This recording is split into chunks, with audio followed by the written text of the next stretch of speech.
So hello everyone and good morning सभी को। उम्मीद करता हूँ मेरी वॉइस प्रॉपर आ रही होगी सभी तक। एक बार कंफर्म कर देंगे। और आज हम लोग काफ़ी इंपॉर्टेंट चैप्टर करने वाले हैं इकोनॉमिक्स का, and that is monetary policy, जिसको कि हम हिंदी में मौद्रिक नीति के नाम से जानते हैं। ठीक है, हिंदी में इसको हम बोलते हैं मौद्रिक नीति। ठीक, सभी को गुड मॉर्निंग। पहले एक बार ये कंफर्म कर दीजिए कि वॉइस सारी चीज़ें प्रॉपर हैं या नहीं। ठीक, गुड मॉर्निंग सभी को। कुसुम, रहना खातून, प्रभात, सुमित, विकी, गौरव। चलिए तो स्टार्ट करते हैं आज का चैप्टर। ठीक है, बहुत बेसिक सा क्वेश्चन है आपसे। ये बताइए, बैंक, ये एक बैंक है, ये प्रॉफिट कैसे कमाती है बताओ ज़रा। सिंपल सा क्वेश्चन है। ये बैंक है, बैंक में बैंक के फॉर्म्स निकलते हैं, बैंक में लोग काम करते हैं, बैंक मैनेजर होता है, क्लर्क होता है, ठीक है, पीवन होता है, इतने सारे लोग होते हैं। ठीक है, तो इन सब की सैलरी कहाँ से मिलती है बैंक को? एसी लगा हुआ बैंक में, कहाँ से खर्चे आ रहे हैं, कहाँ से खर्चे निकल रहे हैं सारे बैंक के? ये क्वेश्चन है बस मेरा। ये चीज़ अगर आप समझ गए तो आप पूरा चैप्टर समझ जाएंगे बिल्कुल। अगर ये चीज़ समझ गए तो सारी चीज़ें आपस में लिंक्ड है। ये पता है कैसे पैसे कमाता है? आप में से कुछ लोग बोलेंगे कि सर जैसे जो हम लोग पैसा डिपॉजिट करते हैं ना, या फिर जो हम लोग इनसे लोन लेते हैं ना, जब हम इनसे लोन लेने जाते हैं तो ये जो हमसे इंटरेस्ट रेट चार्ज करते हैं उससे पैसा कमाते हैं। ये एक आधी अधूरी बात हो गई। मैं आपसे बोलता हूँ, ये हैं हमारे मुन्नू भैया। ठीक है, ये हैं मुन्नू भैया। ठीक, ये हैं छुन्नू भैया। मुन्नू भैया जब पैसा जमा करवाने जाएंगे बैंक में, अपना पैसा रखेंगे, मान लेते हैं एसबीआई एटीएम है, लंच वाली, ठीक है, मतलब एसबीआई ये बैंक है। तो ये मुन्नू भैया ने यहाँ पे पैसा अपना जमा करवाया, इन्होंने बैंक खाता खुलवाया और अपने यहाँ पे पैसा जमा करवा दिए। ठीक, बैंक ने बोला मुन्नू जी आप पैसा हमारे पास रखिए, हम आपको इसमें 5% ब्याज देंगे। छुन्नू जी लोन लेने आए, छुन्नू जी से एसबीआई ने बोला, यही पैसा घुमा दिया कि जो मुन्नू जी ने मान लेते हैं 1,000 रुपये दिया या फिर 10,000 रुपये दिया, छुन्नू जी को 10,000 रुपये की ज़रूरत थी। पूरी दुनिया इसी चीज़ पे चल रही है, किसी के पास ज़्यादा है किसी के पास कम है ना। तो छुन्नू जी को 10,000 रुपये की ज़रूरत थी, एसबीआई ने इनको पकड़ा दिए। एसबीआई ने बोला छुन्नू जी सुनिए, तो आप रुपए तो ले जा रहे हैं लेकिन इस पर हम 9% इंटरेस्ट रेट चार्ज करेंगे, यानी कि 9% ब्याज के साथ लौटाइएगा हमें इस पैसे को। मार्जिन आपने देखा 4% का। ये मैं बस एग्जाम्पल के लिए आपको बता रहा हूँ। ये है बैंक का प्रॉफिट, ये है बैंक का प्रॉफिट। यहीं से बस बैंक अपने सारे खर्चे निकाल रहा है। ठीक, मुन्नू भैया अपने पैसे यहाँ पे 2 तरह से जमा करवा सकते हैं, उस बात को छोड़ दीजिए अभी। लेकिन अब यहाँ से तो बैंक कमा रहा है प्रॉफिट।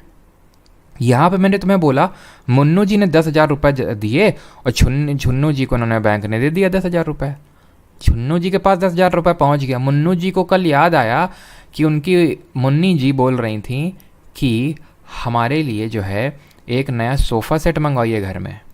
ठीक, उस सोफ़ा सेट की कीमत मान लेते हैं कि कितनी भी है। तो एसबीआई से इन्होंने मुन्नू जी ने बोला कि देखिए जी हमारे पैसे दीजिए, मुन्नी जी हमारी बोल रही हैं कि हमें सोफ़ा सेट चाहिए, अब उनकी बात तो हम टाल सकते नहीं है, तो पैसा दीजिए हमारा। एसबीआई बोलता है मतलब? तो मुन्नू जी बोलता है मतलब क्या, पैसा दो हमारा, पैसा दिए थे ना तुम्हें कल, याद है ना? तो बोलता है याद तो है लेकिन वो तो हम छुन्नी जी को दे दिया, अभी तो हमारे पास पैसा नहीं है। तो मुन्नू जी भड़क जाएंगे। मुन्नू जी भड़केंगे, सिर्फ मुन्नू जी का तो पैसा जमा है नहीं एसबीआई में, ऐसे बहुत सारे टुन्नू लुन्नू सब बहुत सारे लोग हैं। तो वो मान लेते हैं, उनको भी उन तक तो बात पहुंचेगी ही। फॉर एग्जांपल वहीं पे कुछ लोग खड़े हुए मुन्नू जी के साथ में ही, जो बैंक में आए हुए हैं किसी काम से, तो उन्होंने जब ये सुना कि बैंक में पैसा नहीं, उनका भी बैंक में पैसा डिपॉजिट है, तो वो भी मांगने लगेंगे। धीरे धीरे बात फैलेगी, बाकी लोग आ जाएंगे कि भाई हमारा पैसा दो। ठीक है, इंडिया में तो र्यूमर्स कितनी तेज़ी से स्प्रेड होते हैं तो बताने की ज़रूरत है नहीं। ठीक है, तो अब होगा क्या इससे? इससे ये हो सकता है कि बैंक जो है दिवालिया हो सकता है, बैंकिंग सिस्टम से विश्वास उठ सकता है लोगों का।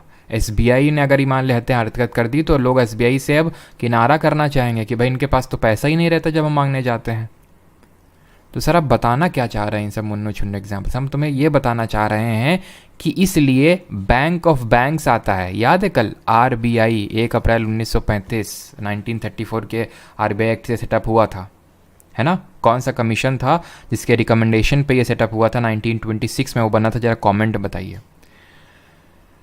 ये बैंक ऑफ बैंक्स मैंने कल बताया था, ये लेंडर ऑफ लास्ट रिसॉर्ट जो मैंने कल बताया था, ये क्या करता है, बैंकिंग सिस्टम को रेगुलेट करता है, कल बताया था। इसकी जिम्मेदारी बनती है कि इन डिपॉजिटर्स का पैसे को सुरक्षित रखे और बैंकिंग सिस्टम में एक होल्ड बना के रखे, ताकि बैंकिंग सिस्टम से जो फेथ है वो इरोड ना हो। तो इसने बोला बैंक्स को, सुनो बेटा, अपने एनडीटीएल का सर्टेन परसेंटेज तुम हमारे पास जमा कर दो। मुन्नू छुन्नू जैसे लोग जो एकदम से आ जाते हैं, अगर उनको कभी ज़रूरत पड़ गई तो ये पैसा उठा के उनको दे देना। बैंक ने बोला तो हम अपने पास रख लें, तो उसने बोला नहीं बेटा, ना ना ना ना, तुम पे हमें यकीन नहीं है, हमारे पास आके ये पैसे को जमा करवाओ। बात ये आती है, और पहली बात इसी को बोलते हैं CRR SLR। सर ये क्या होता है अभी बताते हैं, लेकिन उससे पहले तो सर ये बताइए NDTL क्या लिख दिए। NDTL होता है net demand and time liability. Net demand and time liability. Sir liability क्या होती है, इतने भी बेटा भोले मत बनो, सब इतना तो पढ़ ही चुके हो हैं। लायबिलिटी का मतलब होता है जो देनदारियां होती हैं। दो तरह की चीज़ें तुम्हें पढ़ाए थे, एसेट्स पढ़ाए थे, याद है, एसेट्स जिसको बोलते हैं संपत्ति, ठीक है, और कुछ होती हैं लायबिलिटी जिनको देनदारियां बोलते हैं, ठीक है, देनदारियां। जैसे फॉर एग्जांपल मैंने आपको बताया था, मेरे पास लैपटॉप है, मेरा एसेट है, मैंने कोई लोन ले रखा है, मेरा लायबिलिटी है। उसी तरह हमारा जो बैंक होता है उसके कुछ एसेट्स होते हैं और कुछ लायबिलिटीज़ होती हैं, और ये सारी चीज़ वो बैलेंस शीट से हमें पता चलता है, किसी बैंक की बैलेंस शीट से। अब यहाँ पे देखते हैं बैंक का एसेट क्या होगा और उसकी लायबिलिटी क्या होगी, ठीक। अब यहाँ पे मैं तुम्हें एक एग्जांपल देता हूँ, एग्जाम्पल वो मैं तुम्हें दे चुका हूँ। मुन्नू जी ने, पहले देख लेता हूँ सारी चीज़ें प्रॉपर हैं कि नहीं, ऐसा तो नहीं मैं मुन्नू छुन्नू किए जा रहा हूँ और सब सुन्नू सुन्नू हो रहा है वहाँ पे। यंग हिल्टन कमीशन है बिल्कुल, ठीक है। क्यों बंद किया PYQs, इसलिए बंद किया क्योंकि बारिश बहुत हो रही है हमारे यहाँ पे, इसलिए जैसे ही बारिश रुकेगी चालू हो जाएगी, ठीक। तो देखो यहाँ पे हुआ क्या, मुन्नू जी ने ये पैसा दिया 10,000 रुपये बैंक को, तो ये बैंक की क्या हुई, लायबिलिटी, देनदारी। क्यों, क्योंकि मुन्नू जी को देना है वापस, तो ये उसकी देनदारी हुई। छुन्नू जी को जो इसने पैसा घुमाया जिस पे इसको ब्याज मिल रहा है वो इसका होगा एसेट। किसी को कोई दिक्कत नहीं होगी समझने में, बस जो इसके इन्वेस्टमेंट होंगे, जो इसने लोन गिवन टू पब्लिक, जो लोन दे रखा है पब्लिक को, वो उसका एसेट होगा। क्यों, क्योंकि उस पर उसको ब्याज मिलेगा। जिस चीज़ से भी किसी को प्रॉफिट होता है वो उसका एसेट होता है। डिमांड डिपॉजिट और टर्म डिपॉजिट्स या फिर टाइम डिपॉजिट्स उसकी लायबिलिटी होंगी, यानी कि सिंपल जो डिपॉजिट्स होंगे वो उसकी लायबिलिटी होंगी।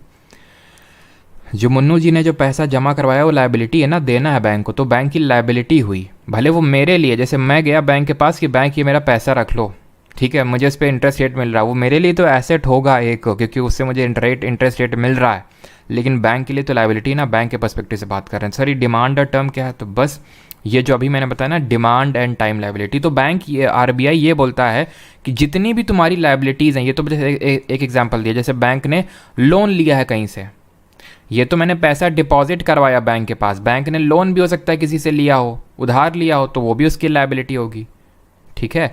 या फिर कुछ शेयर कैपिटल और वॉल्ट कैश आप छोड़ दो, ठीक है। वॉल्ट कैश का मतलब है जो कैश ऐसे ही पड़ा हुआ है बैंक में, that is called as vault cash, वो छोड़ दो आप, ठीक है। तो लोन अगर किसी से ले रखा है वो लायबिलिटी होगी। लोन अगर किसी को दे रखा है, डिपॉजिट कर रखा है सेंट्रल बैंक मतलब RBI के पास, कुछ अगर डिपॉजिट करवा रखा है तो उसका एसेट होगा, बिकॉज उसमें उसको इंटरेस्ट रेट मिलेगा। RBI ये बोलता है कि बेटा अपनी सारी डिमांड और टाइम लायबिलिटी को कैलकुलेट कर लो और उसका एक सर्टेन परसेंटेज तुम मेंटेन कर लो, हमारे पास डिपॉजिट कर लो। पहले तुम्हें डिमांड और लायबिलिटी, टाइम लायबिलिटी बता देते हैं, देन CRR SLR में आते हैं। तो डिमांड लायबिलिटी और टाइम लायबिलिटी क्या होती है ये ध्यान से समझो। डिमांड लायबिलिटी का मतलब जो लोगों के डिपॉजिट हैं, समझ गए। अब डिमांड लायबिलिटी वो हो गई जो मैंने पैसा सेविंग अकाउंट में रख रखा है, जो मैंने करेंट अकाउंट में, करेंट अकाउंट किसका ओपन होता है, तुम लोगों ने देखा होगा, दो तरह के अकाउंट होते हैं बैंक में, सेविंग अकाउंट और करेंट अकाउंट। सेविंग खुलाते हैं जैसे इंडिविजुअल्स जैसे हम लोग, और करेंट खुलवाते हैं जो बिजनेसेस होते हैं, ठीक है। जो बिजनेसेस होते हैं अपने डेली के लेन देन, क्योंकि अब हमारे तो लेन देन बहुत ही इतने फ्रीक्वेंट नहीं होते हैं, ठीक है। लेकिन बिजनेसेस के बहुत ही फ्रीक्वेंट लोन्स होते हैं, इतना देना इतना लेना रोज का ये रहता है, तो इसलिए करंट अकाउंट वो लोग खुलवाते हैं। अभी ये बात विडंबना है कि करंट अकाउंट में कुछ इंटरेस्ट रेट नहीं देती है जो हमारी बैंक हैं। खैर, तो यहाँ पे करंट अकाउंट और सेविंग अकाउंट ये आपके डिमांड लायबिलिटी होती है बैंक की। कुछ टाइम लायबिलिटी होती है, मतलब कुछ डिपॉजिट ऐसे होते हैं जो हम लोग करते हैं जो एक फिक्स्ड पीरियड में मेच्योर होते हैं जाके। जैसे आपने ज़रूर नाम सुना होगा फिक्स्ड डिपॉजिट, एफडी सुना है आपने? एफडी वही है फिक्स्ड डिपॉजिट। ये क्या होता है, एक पर्टिकुलर पीरियड के लिए होता है, 4 साल 5 साल के लिए, कि इतने साल बाद मेच्योर होगी। उससे पहले अगर वो करोगे तो तुड़वाओगे अगर, तो तुम्हारी मतलब कि ये है कि अगर उसको पहले तोड़ाओगे तो तुम पे इंटरेस्ट रेट सर्टेन एक वो पड़ेगा, पेनल्टी पड़ेगी। तो एक तरह से ये जो डिपॉजिट है एक सर्टेन टाइम में मेच्योर होते हैं। लेकिन जो मेरा बैंक में से सेविंग डिपॉजिट में जो पैसा पड़ा हुआ, तो कभी भी एटीएम से जाके निकाल सकता हूँ। बैंक से बोलूँगा कि ये मेरा पैसा दे दो इतना, तो वो देगा तुरंत, कोई नानू नहीं। फिक्स डिपॉजिट में एक टाइम पे जाके मेच्योर होते हैं तो दोनों ऐसे ही। एक आपका रिकरिंग डिपॉजिट होते हैं जिनको आरडी बोलते हैं, ठीक है। रिकरिंग फिक्स्ड डिपॉजिट में क्या होता है, एक साथ आपने पैसा डाल दिया, वो मेच्योर होगा। रिकरिंग में क्या है, जैसे नहीं एसआईपी होती है म्यूचुअल फंड्स में, सिस्टमेटिक इन्वेस्टमेंट प्लान, कि भाई आप डाल रहे हो, हर महीने डाल रहे हो, वो धीरे धीरे इस तरह से।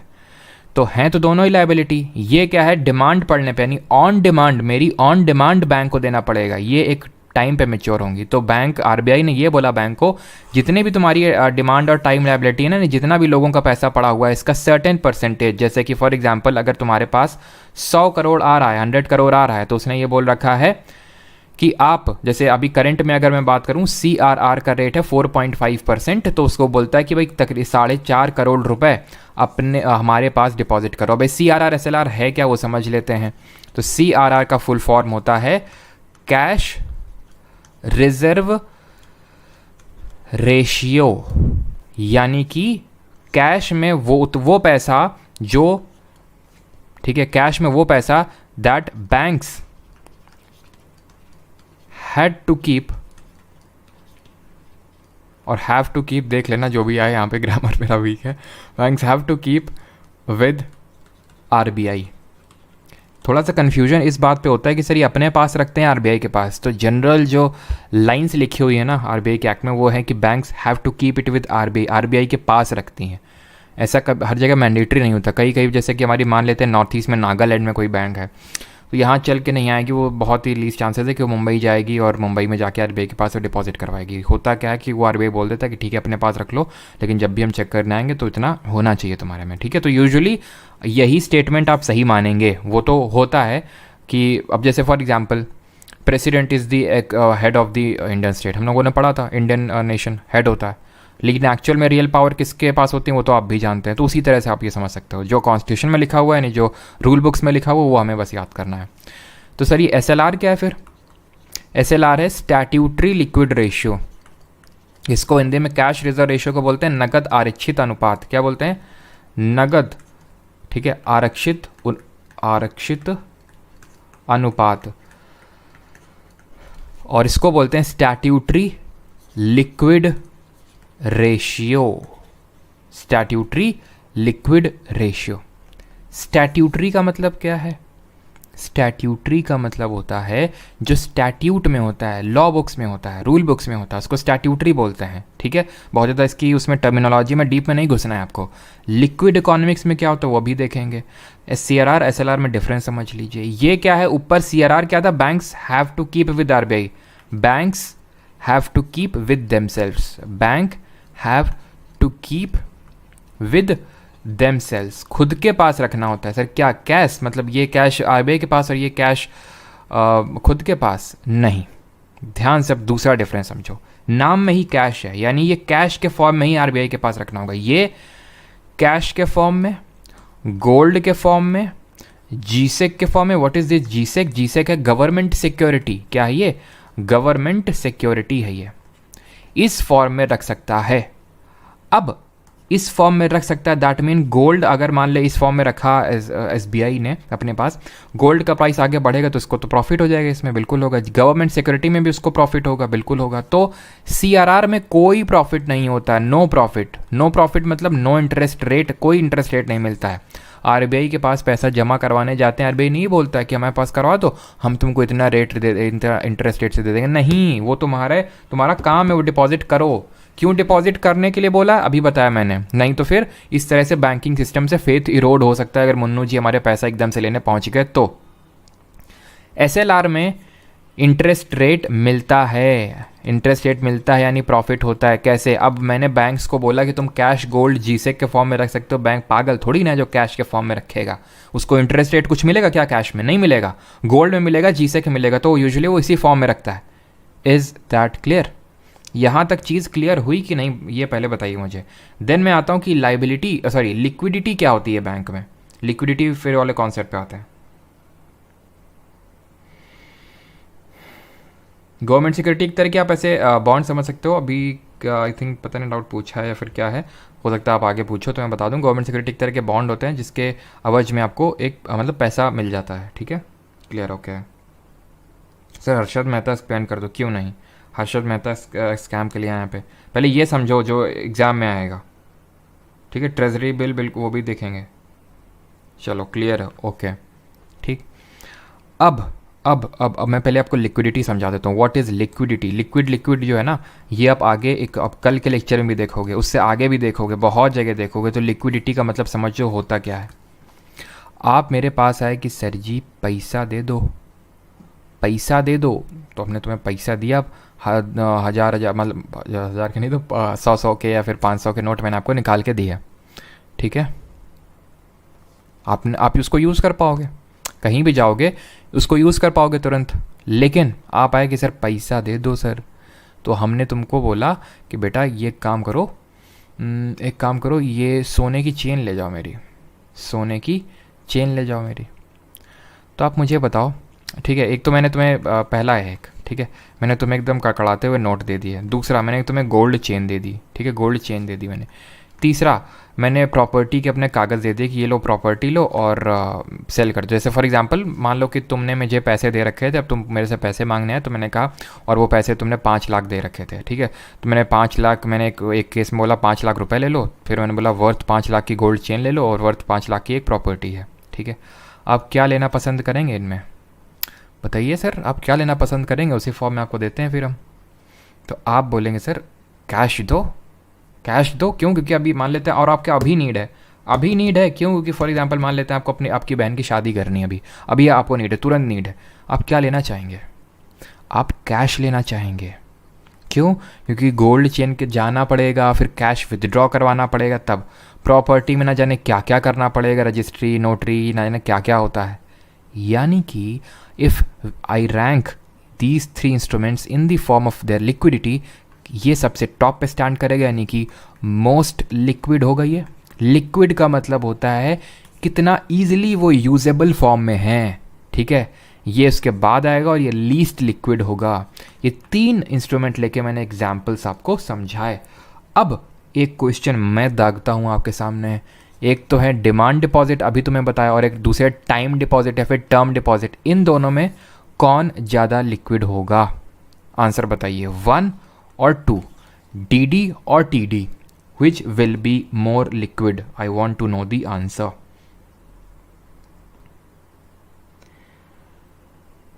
चेक दे दो। अच्छा चेक, तो चेक भी आप बीच में ही रखेंगे। कैश से ज़्यादा तो कोई चीज़ लिक्विड हो ही नहीं सकती है। दूसरे नंबर पे मैं चेक रख देता हूँ। तीसरा आपका, अगर चेक आप बोलोगे ना तो चेक दूसरे पे आ जाएगी, तीसरे पे गोल्ड चेन, चौथे पे प्रॉपर्टी आ जाएगी। DD सबका सही आंसर है, बिल्कुल सही, सबने सही आंसर दिया है। क्यों? क्योंकि जब चाहो तब पैसा मिलेगा, इसमें तुरंत पैसा नहीं मिलेगा। ये जब हम मॉनेटरी एग्रीगेट्स पढ़ेंगे ना, M0, M1, M2, M3, M4, तब हमें ये और फिर से ये चीज़ आएगी। तो अभी आप समझिए इसको। Back to the core topic, CRR SLR। ठीक, अब तुम मुझे ये बताओ, मैंने तुम्हें इन्फ्लेशन के बारे में पढ़ाया था, मुद्रास्फीति। इसमें क्या होता है? इसमें ये होता है कि मार्केट में बहुत ज़्यादा पैसा घूम रहा है, यही तो होता है। ठीक है, मार्केट में बहुत ज़्यादा पैसा घूम रहा है। अब इसको कंट्रोल करने का जो प्रोसेस होता है, यानी कि फॉर एग्जांपल मार्केट में पैसा बहुत ज़्यादा घूम रहा है, इन्फ्लेशन है, मार्केट में पैसा घूम ही नहीं रहा है, डिफ्लेशन है, या फिर मान लेते हैं डिसइन्फ्लेशन है। डिसइन्फ्लेशन याद आ रहा है, यानी कि इन्फ्लेशन का जो रेट है वो स्लो है, उतना ज़्यादा नहीं है। तो RBI हमारी बैठी है किस लिए? जैसे फॉर एग्ज़ाम्पल सब्जी आप बनाए, ठीक है, सब्जी आप बनाए, सब्जी में अगर नमक बिल्कुल ना हो या फिर बहुत ही कम हो तो भी सब्ज़ी अच्छी नहीं लगेगी। सब्जी में नमक बहुत ज़्यादा हो तो भी सब्ज़ी अच्छी नहीं लगेगी। यानी कि एक प्रॉपर अमाउंट का नमक होना चाहिए। और ये नमक चेक करने का काम आरबीआई का है। वो ये चेक करता है कि एक सर्टेन रेट ऑफ इन्फ्लेशन होना चाहिए। ऐसा नहीं कि बिल्कुल ही नहीं है फिर बहुत कम है, ऐसा भी नहीं कि बहुत ज़्यादा हाइपर इन्फ्लेशन या फिर ऐसी सिचुएशंस आ रही हैं गैलोपिंग इन्फ्लेशन वाली। होना चाहिए थोड़ा बहुत। क्यों? क्योंकि इन्फ्लेशन, याद करिए, इन्फ्लेशन मतलब थोड़ी बहुत इकोनॉमी में पैसा घूम रहा है, यानी ग्रोथ हो रही है, यानी कि अनएम्प्लॉयमेंट घट रहा है या फिर लोगों को एम्प्लॉयमेंट मिल रहा है। कौन सी ऐसी सिचुएशन होती है जहाँ इन्फ्लेशन तो होता है बट अनएम्प्लॉयमेंट भी होता है?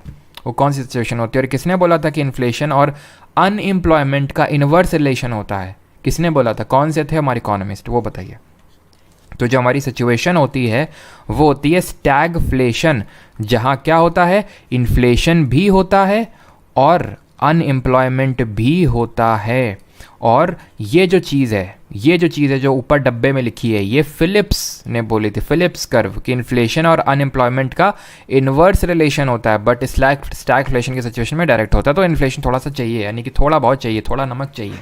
आरबीआई चेक करता है और आरबीआई ये चीज़ को रेगुलेट करता है। जैसे रेगुलेटर होता है ना हमारे गैस स्टोव में, वो कम कर दिया थोड़ी धीमी आंच में, ताकि धीमी आंच में वो पके जल ना जाए, बहुत ज़्यादा कर देंगे तो जल जाएगा, तो उसको रेगुलेटर से रेगुलेट करते हैं फ्लेम को। उसी तरह आरबीआई जो करता है ना, उसको मॉनेटरी पॉलिसी, जो रेगुलेट करता है, क्या करता है, जो रेगुलेट करता है किसको? मनी सप्लाई को इन दी इकोनॉमी, मनी सप्लाई को इन दी इकोनॉमी। क्योंकि इन्फ्लेशन में क्या है, बहुत बढ़ गया है, डिफ्लेशन में क्या है, बहुत कम है, उसको बोलते हैं मॉनेटरी पॉलिसी। और इसके लिए वो डिफरेंट टूल्स का यूज़ करता है, तो मॉनेटरी पॉलिसी टूल्स कहलाए जाते हैं। ये जो टूल्स होते हैं दो तरह के होते हैं, एक तो सर्टेन रेशियोज़ होते हैं और दूसरे सर्टेन रेट्स होते हैं। रेशियो में आ जाते हैं आपके cash reserve ratio, statutory liquid ratio. Rates अभी देखेंगे। जरा ये बताइए, इन्फ्लेशन बहुत ज़्यादा है, अब ये टूल्स हैं, इसको ऐसे ऐंठ के इमेजिन करो, मैं ऐंठ रहा हूँ इसको, CRR/SLR को आगे पीछे, वो कंट्रोल करेगा इन्फ्लेशन को। तो इन टूल्स का वो कैसे यूज़ करेगा इन्फ्लेशन को कंट्रोल करने के लिए, वो समझ लो। ये समझ गए तो रेट वाले भी आराम से समझ जाओगे, बहुत ही कायदे से समझना। फिर मैं एक्सप्लेन नहीं करूँगा बिकॉज बहुत लंबा टाइम लगता है एक्सप्लेन करने में, और मैं पूरी एकदम तन मन धन से एक्सप्लेन कर रहा हूँ, तो आप भी उसी तरह पढ़िए, ठीक है। तो CRR/SLR ये समझिए होता क्या है। बैंक्स जो पैसा कुछ आरबीआई के पास डिपॉजिट करती हैं, ठीक, मान लेते हैं बहुत ज़्यादा इन्फ्लेशन है इकॉनमी में। इन्फ्लेशन मतलब अभी आपने पीछे लेक्चर नहीं देखे होंगे तो ही आपको दिक्कत आएगी कि इन्फ्लेशन क्या होता है, अच्छा इसमें मनी ज़्यादा होती है, ठीक है, वो आपकी दिक्कत है। फिर अगर आपने देखें तो आपको पक्के से याद है सारी चीज़ें, अगर आपने रिवाइज करी। तो इन्फ्लेशन में क्या, बहुत ज़्यादा मनी सप्लाई बढ़ रहा है इकोनॉमी में, बहुत ज़्यादा लोगों के पास पैसा घूम रहा है, बहुत ज़्यादा लोग खर्च आ रहे हैं पैसा को, और इससे क्या कि बहुत ज़्यादा चीज़ों के दाम बढ़ रहे हैं। अब आरबीआई को चाहिए कि यार पैसा थोड़ा कम करो यार, इससे इकोनॉमी से पैसा खींचो। क्या करेगा, बैंक से बोलेगा CRR, बैंक सुनो, तो वो बोलेगा हाँ सुनाओ, तो बैंक से बोलेगा कि 4.5% था ना अभी, जैसे 100 करोड़ तुम्हारे पास आया, 100 करोड़ तुम्हारी लायबिलिटी है, तो तुम 4.5 करोड़ रख रहे थे अभी। बैंक बोला हाँ, तो अभी ना हमारा मूड बदल गया है, अभी तुम 8% रखोगे, यानी अभी 4.5 करोड़ रख रहे थे ना, अब 8 करोड़ रखो। यानी कि अब बैंक और कम पैसा घुमा पाएगा लोगों को। क्यों? क्योंकि बैंक को तो चाहिए प्रॉफिट, वो तो यही चाहता है ना कि 10,000 रुपये आए तो 10 का 10 दे दें, तभी तो फ़ायदा है। खाली घर में पैसा रखने से क्या फ़ायदा होता है? बिल्कुल कभी फ़ायदा नहीं होता है। इन्फ्लेशन से वो मैंने बताया था किस तरह से उसकी परचेजिंग पावर घटती रहती है मनी की, इसलिए उसको इन्वेस्ट करना अच्छा रहता है मनी को। वो हमारे लिए भी एप्लीकेबल है, बैंक को भी पता है, बैंक को तो पता होगा ही, ठीक है, वो बैंकिंग एक्टिविटी कर रही है तो वो तो यही करना चाहती है। इसीलिए बैंक आरबीआई ने बोला कि तुम तो पूरा पैसा घुमा दोगे, कल को मुन्नू जी पैसा लेने आ गए तो बैंकिंग सिस्टम से फेथ इरोड हो सकता है, इसलिए CRR/SLR मेंटेन करके रखो, ठीक। और इसीलिए CRR/SLR का ये मतलब कॉन्सेप्ट निकल के आया, और इसीलिए अब तुम्हें क्या करना है, तुम्हें अब ज़्यादा उसने बढ़ा दिया, अब यानी कि अब और कम पैसा घुमा पाएंगे। जैसे पहले 100 करोड़ आया था तो बैंक को उन्होंने बोला कि 4.5 करोड़ रुपए हमारे पास रख दो, और फॉर एग्जांपल मान लेते हैं कि एसएलआर मिला के 10 करोड़ हो गया। 10 करोड़ हो गया जो बैंक को घुमाना नहीं है लोगों को, बैंक को नहीं देना है लोगों को, वो सारा कुछ मिला के 90 करोड़ ही अब घुमा पाएगा। वो 90 करोड़ पे ही अब उसका एसेट क्रिएट हो पाएगा या फिर वो लोन दे पाएगा। अब यहाँ पे क्या है, मान लेते हैं बढ़ा दिया सीआरआर एसएलआर का रेट, तो अब क्या है, मान लो वहाँ फिर आके 20 करोड़ रखना है बैंक को अपने पास अब, यानी अब 80 करोड़ ही घुमा पाएगा। लोगों के पास कम पैसा पहुँचेगा, इकोनॉमी में कम पैसा आ जाएगा, इन्फ्लेशन हो गया कंट्रोल, हो गया कि नहीं। तो अगर मुझे इन्फ्लेशन से लड़ना है तो सीआरआर एसएलआर को बढ़ा देना है, इसको और ऐंठ देना है, अपने आप कम पैसा लोगों के पास पहुंचेगा। बात ये आती है, ये डिसाइड कौन करता है? ये डिसाइड करने के लिए बैठती है एक मॉनेटरी पॉलिसी कमिटी। इस कमिटी का गठन किया गया उर्जित पटेल कमेटी के रिकमेंडेशन पे। 2015-16 में उर्जित पटेल जी थे हमारे आरबीआई के पूर्व गवर्नर, उन्होंने इसके रिकमेंडेशन के बारे में बोला था। 6 मेंबर्स होते हैं इसमें, 6 सदस्य होते हैं, जिसमें कि 3 आते हैं from RBI that is reserve Bank of India, और 3 को नॉमिनेट करती है जो हमारी गवर्नमेंट है, यानी कि एक तरह से बोल सकते हैं वही गवर्नमेंट ही, ठीक है। तो गवर्नमेंट नॉमिनेट करती है, और इन 3 लोगों में से एक होता है, आपका ध्यान रखना, आरबीआई का जो गवर्नर होता है, जो अभी करंट में कौन है, शक्तिकांत दास। एक होगा इसमें से डिप्टी गवर्नर, ये शायद ही पूछे कि इसमें कौन कौन होता है, और एक और होता है एग्जीक्यूटिव जो बोर्ड होता है उसका मेंबर होता है। बट ये ध्यान रखना कि 6 मेंबर होते हैं, 3 आरबीआई से, 3 गवर्नमेंट से, और आरबीआई का जो गवर्नर होता है वो भी इसका मेंबर होता है। तो ये कमेटी डिसाइड करती है, हर 3 महीने में बैठती है यूजुअली, और वो डिसाइड करती है अब सीआरआर कितना होगा, एसएलआर कितना होगा। जैसे अभी सीआरआर एसएलआर को बढ़ा दिया क्योंकि इन्फ्लेशन बढ़ रहा था, इसलिए उसको बढ़ा दिया गया है। और जहाँ पे इस रेगुलेटर को और ऐंठा जाता है ना, और बढ़ाया जाता है, उस मॉनेटरी पॉलिसी को बोलते हैं हॉकिश मॉनेटरी पॉलिसी। क्या बोलते हैं? हॉकिश मॉनेटरी पॉलिसी, या फिर इसी को ही टाइट मॉनेटरी पॉलिसी बोलते हैं, टाइट कर दिया है, या फिर डियर मॉनेटरी पॉलिसी बोलते हैं। लेकिन अब इसका उल्टा इमेजिन करो, पैसा इकोनॉमी में है ही नहीं, डिमांड जनरेट हो ही नहीं रही है, गवर्नमेंट को चाहिए या फिर हमारी सरकार को चाहिए, आरबीआई को चाहिए कि लोग खर्च करें। लोग, जैसे फॉर एग्जांपल मैं बैठा हुआ हूँ, ठीक है, उसको लगा आरबीआई को कि अनएम्प्लॉयमेंट बढ़ रहा है, इन्फ्लेशन थोड़ा सा आएगा तो अनएम्प्लॉयमेंट घटेगा।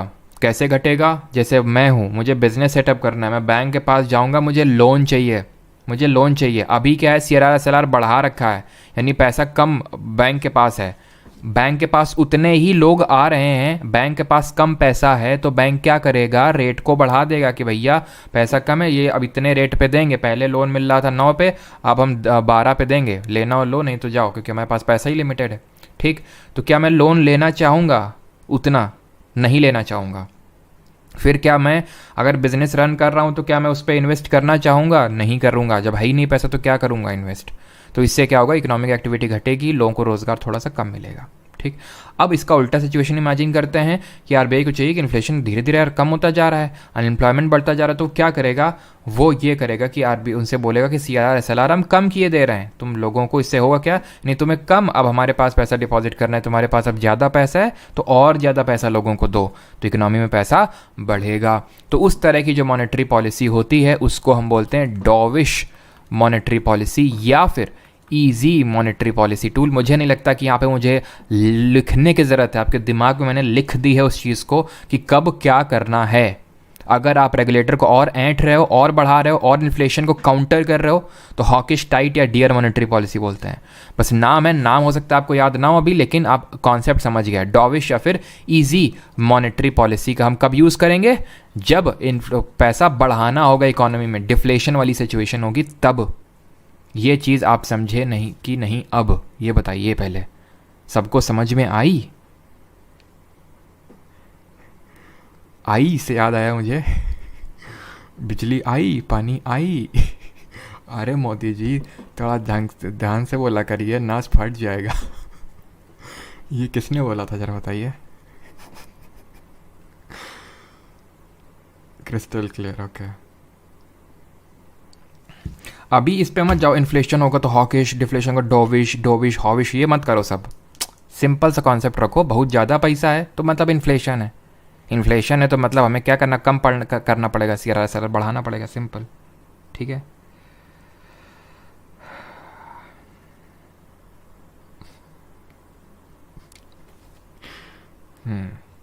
लालू जी के हमारे स्टेटमेंट तो आजकल राहुल गांधी के साथ डिनर कर रहे हैं प्यार बढ़ा रहे हैं। तो चलिए आगे बढ़ते हैं। अब देखो, तो बस अभी मैंने बताया ये टूल्स होते हैं। टूल्स दो तरह के होते हैं, तो रेशो CRR सला नहीं कि statutory sorry cash reserve ratio, statutory liquid ratio, इसी तरह होते हैं हमारे कुछ रेट्स। ठीक है, रेट्स होते हैं। अब वो रेट्स हम पढ़ने वाले हैं। सबसे पहला रेट, अब रेट को भी मैं दो कैटेगरी में डिफाइन कर सकता हूँ, मत करो अभी तुम, बस ये देखो रेट। जैसे पहला देख लो बैंक रेट। बैंक रेट, ये रेट वो रेट होता है जिससे बैंक्स हमारे RBI के पास, अच्छा इस समय एक काफ़ी, चलो खैर छोड़ो, बैंक्स जो हैं RBI के पास लोन लेने जाते हैं। ठीक है, बैंक्स RBI के पास लोन लेने जाते हैं, उनको ज़रूरत पड़ती है इसलिए वो लोन लेने जाते हैं यूजुअली। ठीक है, बस अभी बस यहीं तक बस। दूसरा रेपो रेट। रेपो रेट, इसमें भी क्या होता है, बैंक्स RBI के पास लोन लेने जाते हैं। बात ये आती है कि दोनों ये तो सेम हो गए, अंतर क्या है फिर? अंतर ये है कि बैंक रेट में लॉन्ग टर्म के लिए लोन लिए जाते हैं। ठीक, यानी कि जो थोड़े से यूजुअली ईयर और मोर के लिए होते हैं। ठीक है, इसमें नो कोलेट्रल, कुछ भी कोलेट्रल नहीं रखना होता। अब ये मत पूछना सर कोलेट्रल क्या होता है, तो 3 बार को पहले ही बता चुका हूँ, कल भी बताया था और उससे पहले भी, कि गिरवी, कुछ भी बैंक्स को गिरवी नहीं रखना होता। जैसे हम बैंक के पास लोन लेने जाएं, कल मैंने बताया था आपको, बैंक्स दो तरह की होती हैं, एक तो कमर्शियल और दूसरी जो कोऑपरेटिव है। कमर्शियल में आपसे वो कुछ कोलेट्रल रखवा लेंगे, या फिर जैसे हमारी कल हम लोगों ने देखा था जो माइक्रो फाइनेंशियल इंस्टीट्यूशंस होते हैं, वो क्या कोलेट्रल रखवाते हैं? जरा बताइए हाँ या ना, क्या वो कोलेट्रल रखवाते हैं? आंसर है नो। ठीक है, तो यहाँ पे क्या, जैसे SBI के पास लोन ले जाऊँगा तो वो बोलेंगे कुछ गिरवी रखो, जैसे कि अगर तुम्हें 10 लाख का लोन लेना है तो 15 लाख की कोई चीज़ गिरवी रखो तब देंगे। ठीक है, और वैसे ही ये होते हैं कोलेट्रल। ऐसे ही जो हमारी RBI है वो बैंक से बोलती है कोलेट्रल रखो। रेपो रेट में क्या होता है, ये शॉर्ट टर्म के लिए होता है और इसमें कोलेट्रल रखवाया जाता है, ये ध्यान रखिएगा। ये शॉर्ट टर्म के लिए होते हैं, इसी वजह से इनको ओवरनाइट लोन भी बोल देते हैं। रेपो रेट भी फिर सर्टेन डिफरेंट टाइप्स, मतलब डिफरेंट टाइप के होते हैं, कि जो थोड़े और लंबे टर्म के लिए, जो बिल्कुल ही शॉर्ट टर्म के लिए, तो उसको हम क्लासीफाई करते हैं, जो क्लासिफिकेशन हमारे लिए इंपॉर्टेंट नहीं है। तो ओवरनाइट लोन्स भी इनको हम कभी कभी बोल देते हैं। यूजुअली बैंक रेट जो होता है रेपो रेट से ज़्यादा होता है। ज़्यादा क्यों होता है? जैसे अगर मैं बात करूँ तो अभी बैंक रेट अराउंड, मतलब ये चेंज होता रहता है, बस मैं आपको एक जनरल फिगर बता रहा हूँ, 6.75% है अभी प्रेजेंट टाइम की अगर बात करूँ तो। रेपो रेट की अगर बात करें तो रेपो रेट आपका अराउंड 6.5%, तो आप देख सकते हैं 0.25, हाँ 25% आपका बैंक रेट ज़्यादा है। अब ज़्यादा क्यों है? ज़्यादा इसलिए बिकॉज देखो यहाँ पे तो RBI ने कुछ कोलेट्रल नहीं लिखवाया। अगर मान लो ये पैसा ना दे बैंक, तो फिर RBI के पास कुछ भी नहीं है कि नहीं? अगर हम देखें तो RBI के पास तो कुछ भी नहीं है। बट रेपो रेट में क्या है, रेपो रेट के केस में बैंक ने कुछ तो कोलेट्रल रखवा रखा है ना, तो वो कुछ उस पैसे को बाद में रिकवर भी कर सकता है। इसलिए यहाँ पे कम रेट है और यहाँ पे ज़्यादा रेट है थोड़ा सा, 0.25%, जिसको कि बेसिस पॉइंट में रिप्रेजेंट किया जाता है। खैर वो इतना डीप में नहीं पढ़ना है, बैंक रेट और रेपो रेट आप समझ गए। ठीक है, अभी बस समझते जाइए। इन ये भी टूल्स होते हैं, इन टूल को कैसे घुमाएंगे वो अपने आप समझ जाओगे जब इनके बारे में आप पढ़ोगे। ठीक है, या फिर चलो अभी मैं आपसे पूछता हूँ। ठीक है, बैंक रेट में क्या होता है, बैंक्स RBI के पास लोन लेने जाती हैं, सेंट्रल बैंक के पास, ऐसे रेपो रेट में भी होता है। अब मुझे बताइए, अगर इन्फ्लेशन वाली सिचुएशन है तो बैंक रेट को घटाना पड़ेगा या फिर बढ़ाना पड़ेगा? रेपो रेट को बढ़ाना पड़ेगा, घटाना पड़ेगा? खुद से इमेजिन करो। इससे होगा क्या कि अगर सही भी इमेजिन करोगे तो भी वेल एंड गुड, गलत भी इमेजिन करोगे तो भी सीख जाओगे। सीखना है ना यहाँ पे, तो इमेजिन करो खुद से, सोचो इन्फ्लेशन में क्या है। इन्फ्लेशन में बहुत ज़्यादा पैसा इकोनॉमी में, ठीक, बहुत ज़्यादा पैसा है। अच्छा, तो बैंक रेट बढ़ा रहे हैं, बैंक रेट बढ़ा रहे हैं मतलब कि बैंक को अब RBI से लोन ले तो रहा है, लेकिन अब उसको ज़्यादा रुपए चुकाना पड़ेगा उसको, अब है कि नहीं? यानी अब उसको ज़्यादा रुपए चुकाने पड़ेंगे, यानी अब वो लोन नहीं लेगा। वो लोन नहीं लेगा तो वो लोन दे भी नहीं पाएगा लोगों को, यानी कि इन्फ्लेशन वाली सिचुएशन मीट हो गई, मतलब इन्फ्लेशन को काउंटर करने वाली सिचुएशन मीट हो गई। फिर से देखो, मैं तुम्हें समझाता हूँ। देखो अभी क्या है, मान लेते हैं लोन लेना आसान है, 6.75% वैसे थोड़ा ज़्यादा होता है, लेकिन मान लेते हैं आसान है, ठीक है। मान लेते हैं आसान है, तो बैंक क्या करेगा, तुरंत जाएगा लपक के लोन लेगा आरबीआई से, और एकदम लपक के लोगों को बैंक घुमा देगा उस पैसे को, ये लो जल्दी जल्दी लोगों को दे देगा, ठीक है। अब आरबीआई ये चाहता है कि ये लोग ज़्यादा लपक के लोन ना घुमाएं, तो इसे क्या करेगा, एकदम झटक के बैंक रेट को बढ़ा देगा। तो अब जब बैंक रेट को बढ़ा देगा तो ये लपक के बार बार आरबीआई के पास पहुँचेंगे नहीं, आरबीआई लोन दे दो, थोड़ा सा लोन दे दो, पहुँचेंगे नहीं, तो ये इनको ज़्यादा लोन घुमाएंगे नहीं। सिंपल, रेपो रेट में भी वही होगा। रेपो रेट, आरबीआई को ये चाहिए ये लोग लपक के हमारे पास आएँ, तो क्या करेगा, झटक के लोन को थोड़ा कम कर देगा। जब झटक के लोन थोड़े को कम करेगा वो, तो ये लपक के उसके पास जाएंगे और लपक के लोगों को ये क्या दे देंगे, लोन दे देंगे। सिंपल, इसमें कितना सिंपल है यार, कोई एक सिंगल स्टूडेंट जिसको समझ ना आया हो। अब मैं तुमसे बोल दूं कि बताओ बेटा इन्फ्लेशन बहुत ज़्यादा है तो कौन सा मॉनेटरी पॉलिसी यूज़ करोगे, हॉकिश वाला या फिर इजी वाला? सिंपल, हॉकिश वाला यूज़ करेंगे। जब इन्फ्लेशन होता है तो हमें पैसे को घटाना होता है, यानी सीआरआर को बढ़ा दो, एसएलआर को बढ़ा दो, बैंक रेट को बढ़ा दो, रेपो रेट को बढ़ा दो, सबको बढ़ा दो, है कि नहीं? सिंपल। अब ऐसे ही रेपो रेट भी हो जाएगा। अब एक होता है हमारा रिवर्स रेपो रेट। क्या होता है? Reverse repo rate. अच्छा, रेपो का, एक सेकेंड, रेपो का भी एक फुल फॉर्म होता है, इसका फुल फॉर्म होता है रीपर्चेज ऑब्लिगेशन, ठीक है। तो जो रेट है ना, जो बैंक्स ने आरबीआई को पे किया सेंट्रल बैंक को, उसी को बोलते हैं रेपो रेट, ठीक है। तो रिवर्स रेपो रेट क्या होता है? रेपो रेट का रिवर्स, सिंपल, यानी कि आरबीआई अभी क्या ले, रेपो रेट में बैंक पैसा ले रहे थे, बैंक पैसा ले रहे थे, था यही आरबीआई से। अब आरबीआई बैंक्स के पास जाएगा कि हमें पैसा दे दो। बात यह आती है, ऐसा कैसे हो सकता है कि आज देने वाला ही लेने वाला बन गया, विधि का विधान बदल गया? ऐसा नहीं होता है, विधि का विधान नहीं बदलता, देने वाला रहता है, लेने वाला लेने वाला रहता है।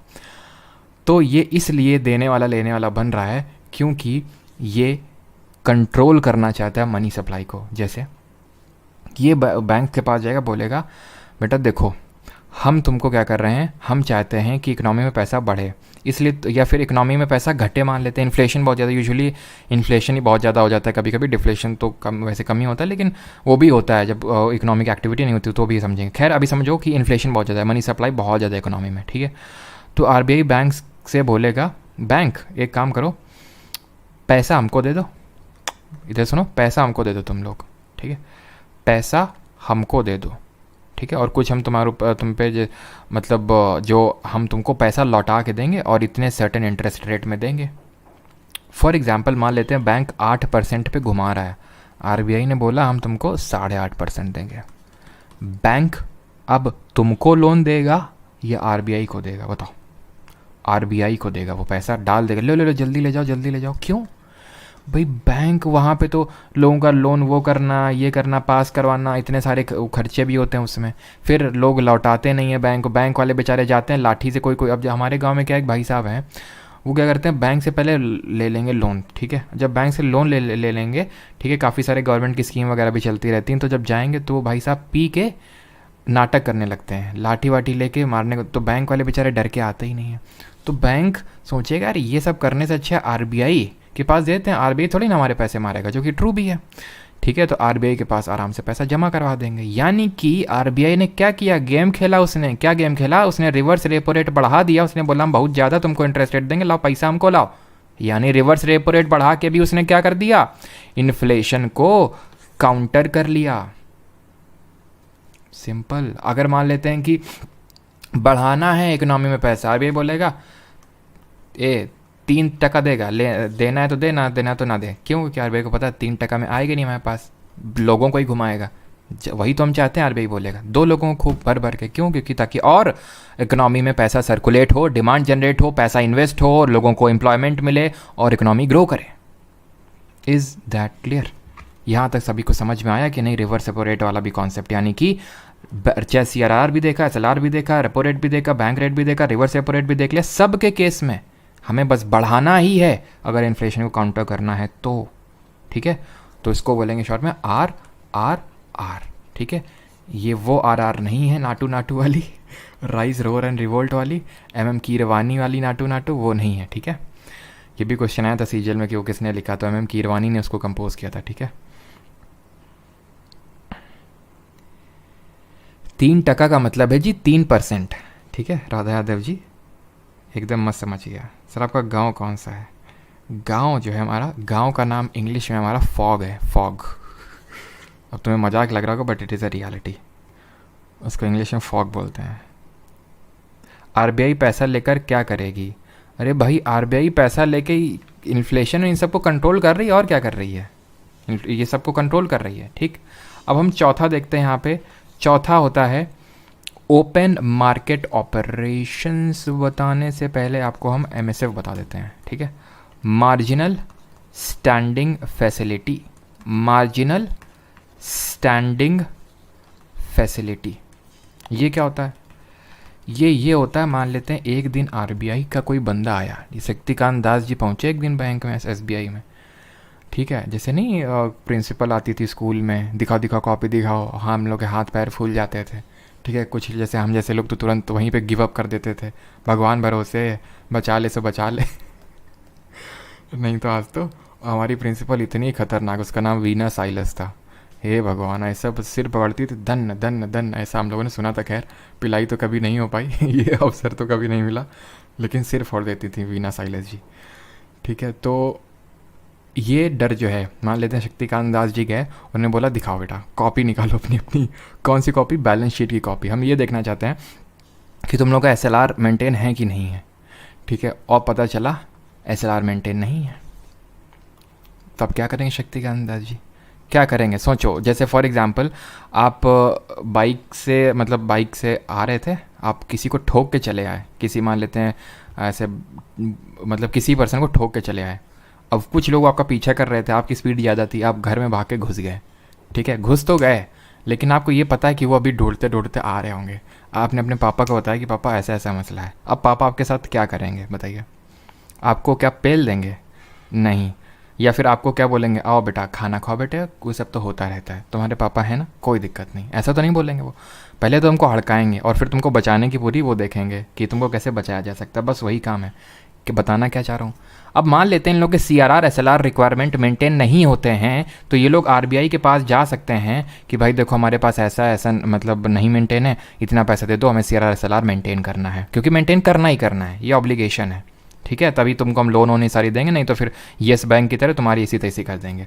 तो मार्जिनल स्टैंडिंग फैसिलिटी के तहत RBI क्या करता है, तुम पे पेनल्टी थोड़ी लगा के लोन देता है तुमको। फिर तुमको 0.25 पर, जैसे अभी मैं बात करूँ MSF है ना 6 आई थिंक ऐसा कुछ 7.5% चल रहा है, रेपो रेट से 0.25% ज़्यादा है, ठीक है। तो वो आपसे कुछ एक पेनल्टी लगा देता है और तब आपको देता है, यानी कि ये बहुत ही शॉर्ट टर्म के लिए लोन्स होते हैं। किस लिए होते हैं बता दिया मैंने आपको।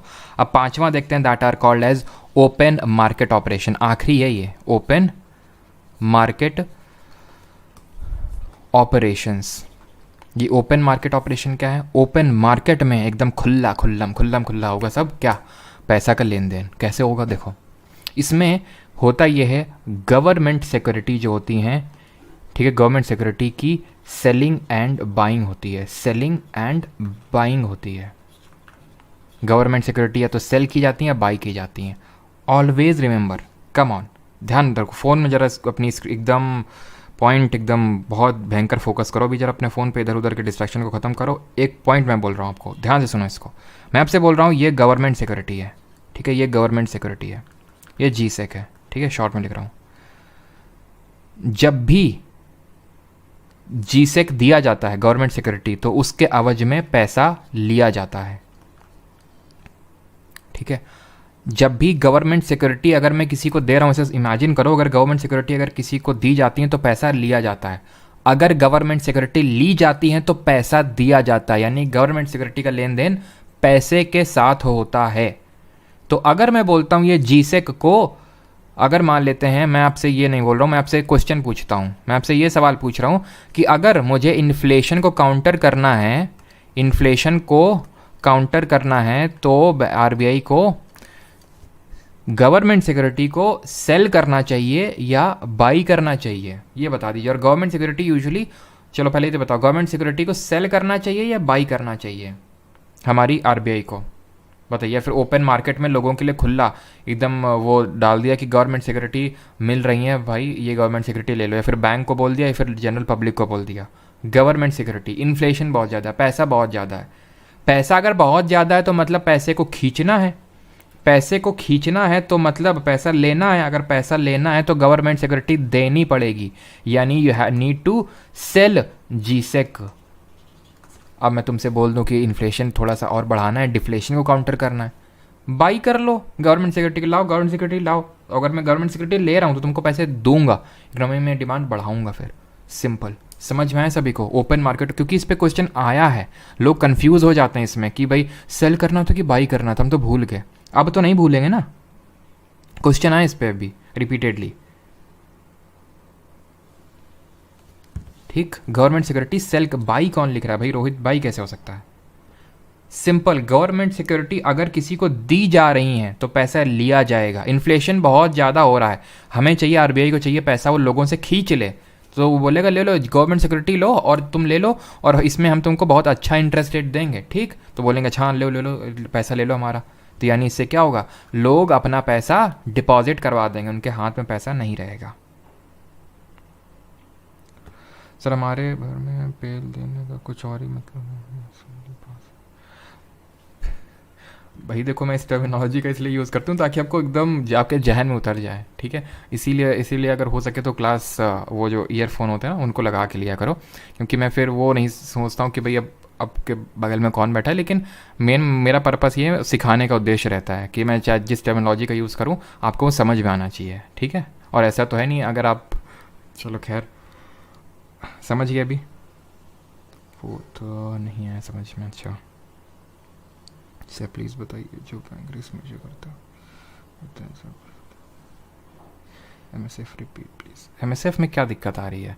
मार्जिनल स्टैंडिंग फैसिलिटी का मतलब होता है कि अगर जो हमारी बैंक से उनके सीआरआर और एसएलआर मेंटेन नहीं हो रहे मतलब उनके पास पैसा इतना नहीं है कि वो सीआरआर एसएलआर मेंटेन कर सकें, इसलिए वो क्या करते हैं, आरबीआई के पास जाते हैं और बोलते हैं कि हमारा सीआरआर एसएलआर मेंटेन नहीं, इसलिए हमें बस कुछ एक दिन के लिए 24 घंटे के लिए पैसे दे दो, ठीक है, ताकि वो मेंटेन कर लें। तो वो मार्जिनल स्टैंडिंग फैसिलिटी होती है। आरबीआई उसमें थोड़ा सा ज़्यादा इंटरेस्ट रेट चार्ज करता है, सो दैट मतलब किस लिए करता है, ताकि वो पेनल्टी लगा सके।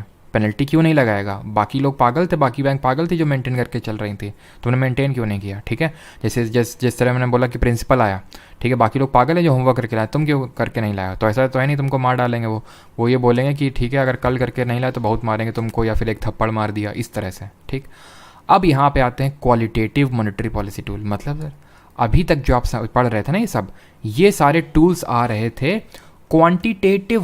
Quantitative monetary policy tool. अब यहाँ लिखता हूँ क्वांटिटेटिव, ठीक है, क्वांटिटेटिव मॉनेटरी टूल्स थे ये। अब पढ़ेंगे क्वालिटेटिव वाले। समझे नहीं सर? अभी भी नहीं समझे ना तुम? हमें पता है। तुम्हारी मम्मी आई, ठीक है, तुमको ना पढ़ता हुआ देख उन्होंने मारी एक चप्पल तुमको। क्वांटिटेटिव टूल, उन्होंने आई और उन्होंने देखा तुमको ना पढ़ता हुआ देख, रील देख रहे हो तुम, वो बोली कि करते रहो बेटा तुम ऐसे ही, हमने क्या सोचा था, क्या सोच के तुम्हें इतना सब पढ़ाया लिखाया यही दिन देखने के लिए, करते रहो ऐसे ही जीवन कट जाएगा, ठीक है, और तुम्हें तो कुछ समझ आता नहीं है, कितनी घर में दिक्कतें हैं। दोनों केसेस से तुम पढ़ने बैठ गए, हुआ कि नहीं? पहले में कोई और टूल तुम्हारी मम्मी ने यूज़ किया और दूसरी में कुछ और टूल यूज़ किया। दूसरी में जो टूल यूज़ किया उन्होंने, उसमें तुमको थोड़ा सा परसुएड किया उन्होंने तुमको बहलाया फुसलाया, एक अलग टूल का यूज़ किया। तुमको डायरेक्ट तमाचा नहीं मारा, तुमको डायरेक्टली कुछ क्वांटिटी 3 से 5, 5 से 6, 6 से 3 ये सब नहीं किया।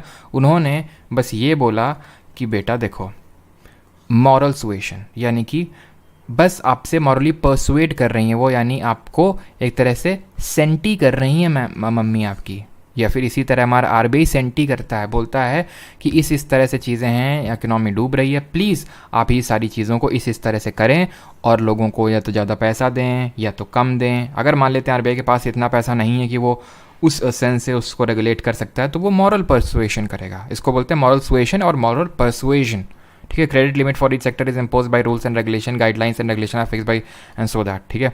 तो इसमें क्या हो रहा है, मॉरल सुएशन में सेंटिमेंट के साथ थोड़ा खेला जा रहा है। ना what is this change in marginal requirement, ये टूल्स होते हैं जैसे क्वांटिटेटिव में CRR, SLR, repo rate, bank rate, reverse repo rate, MSF, ये ओपन मार्केट ऑपरेशन, ये सब थे ना। ऐसे ही क्वालिटेटिव में rationing of credit, change in marginal requirement, moral suasion, regulation of customer credit, ये टूल्स होते हैं। क्वेश्चन इस पर भी आ चुका है, CGL 2022 में चेक कर लीजिएगा, ठीक है। तो मॉरल सुएशन समझ गए आप। चेंज इन मार्जिनल रिक्वायरमेंट क्या होता है, जैसे फॉर एग्जांपल अभी मैंने तुम्हें बताया था कि अगर मान लेते हैं छुन्नू जी 10,000 रुपये का लोन लेने आ रहे हैं, ठीक है, तो उनसे ये बोला जाएगा कि कुछ गिरवी रखो वर्थ 15,000। क्यों? क्योंकि अब मान लो कि तुम 10,000 का लोन लेने आ रहे हो, तो तुमसे 10,000 का ही वर्थ कुछ रखवा लेंगे और उसकी वर्थ चेंज हो गई, पता चला 8,000 हो गई, तो बैंक का तो घाटा हो गया ना। जैसे मान लो कि मैं लोन लेने गया, मैंने अपनी प्रॉपर्टी गिरवी रखी, प्रॉपर्टी की आज कीमत है 5 लाख, तो बैंक मुझे 5 लाख नहीं सिर्फ 3 लाख का ही देगा। क्यों? क्योंकि पता चला आगे जाके तुम्हारी प्रॉपर्टी की कीमत 5 से 3 लाख होगी, तो क्या, तो फिर बैंक का घाटा हो गया। तो इसलिए वो थोड़ा मार्जिन मेंटेन करके चलता है ताकि उसका नुकसान ना हो। तो वो अगर मार्जिन बढ़ा घटा सकता है, ठीक है। अगर मान लेते हो मार्जिन कम कर दिया, अभी कैसे वो करेगा हमारा RBI, मार्जिन को कम कर देगा। वो क्या, मार्जिन को उसने कम कर दिया कि अब तुमको अगर 5 लाख का लोन लेना है तो 6 लाख का ही गिरवी में काम चल जाएगा, 10 लाख का रखने की ज़रूरत नहीं है। तो अब मैं ज़्यादा लोन लेना चाहूँगा ना, सिंपल। यानी कि अब इससे क्या होगा, RBI क्या कर रहा है, मनी सप्लाई को बढ़ा रहा है। अगर मनी सप्लाई को कम करना है तो वो बोलेगा RBI अब मार्जिनल रिक्वायरमेंट बढ़ा देगा। ऐसे बढ़ाएगा कि अगर किसी को 5 लाख का लोन लेना है ना, 15 लाख का कुछ गिरवी रखना, 15 लाख का होएगा नहीं, ज़्यादातर लोगों के बाद कहाँ से लोन ले पाएंगे, सिंपल, ठीक है। मार्जिनल रिक्वायरमेंट वो चेंज कर दी। रेगुलेशन ऑफ कस्टमर क्रेडिट वगैरह जैसे चेंज कर देना, जैसे डाउन पेमेंट जैसे कि आप गए बैंक के पास लोन लेने के लिए, तो बैंक बोलेगा जैसे तुम्हें मान लेते हैं तुमको ज़रूरत पड़ी, मैडम को आईफोन गिफ्ट करना है आपको, ठीक है। अब आईफोन की कीमत क्या 1 लाख होती है, ठीक है, ऐसे कुछ होती है 1 लाख, ठीक है। तो तुम्हारे पास तो हैं मात्र 10,000 रुपये।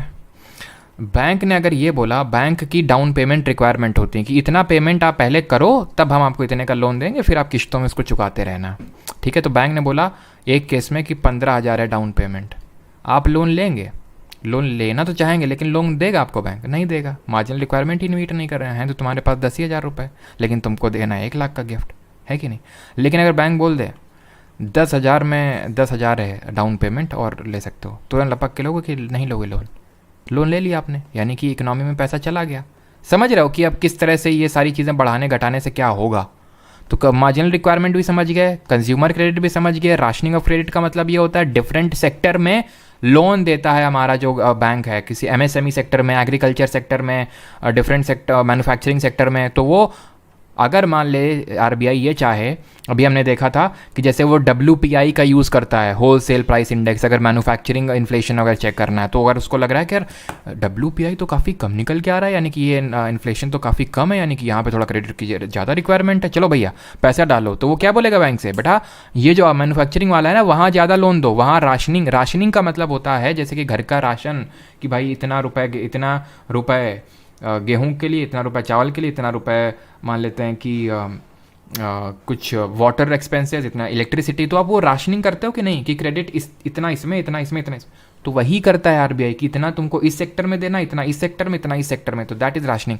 इन चारों केसेस में कुछ ऐसा हुआ क्या कि RBI ने खुद लोन दिया या पैसा लिया ना, जो पैसा है उसी के साथ खेला है। एक तो सेंटियापा करके उसने खेला है, मॉरल सुएशन, दूसरा उसने मार्जिनल रिक्वायरमेंट को चेंज करके, तीसरा उसने डाउन पेमेंट को चेंज करके, चौथा उसने एक पर्टिकुलर सेक्टर को टारगेट करने के लिए राशनिंग ऑफ क्रेडिट कर दिया। ये होते हैं क्वालिटेटिव, जहां RBI कुछ पैसा ले नहीं रहा खुद से, उस एग्जिस्टिंग पैसे के साथ कुछ खेल रहा है। That is called as qualitative monetary policy. समझ में आया सभी को? बताइए।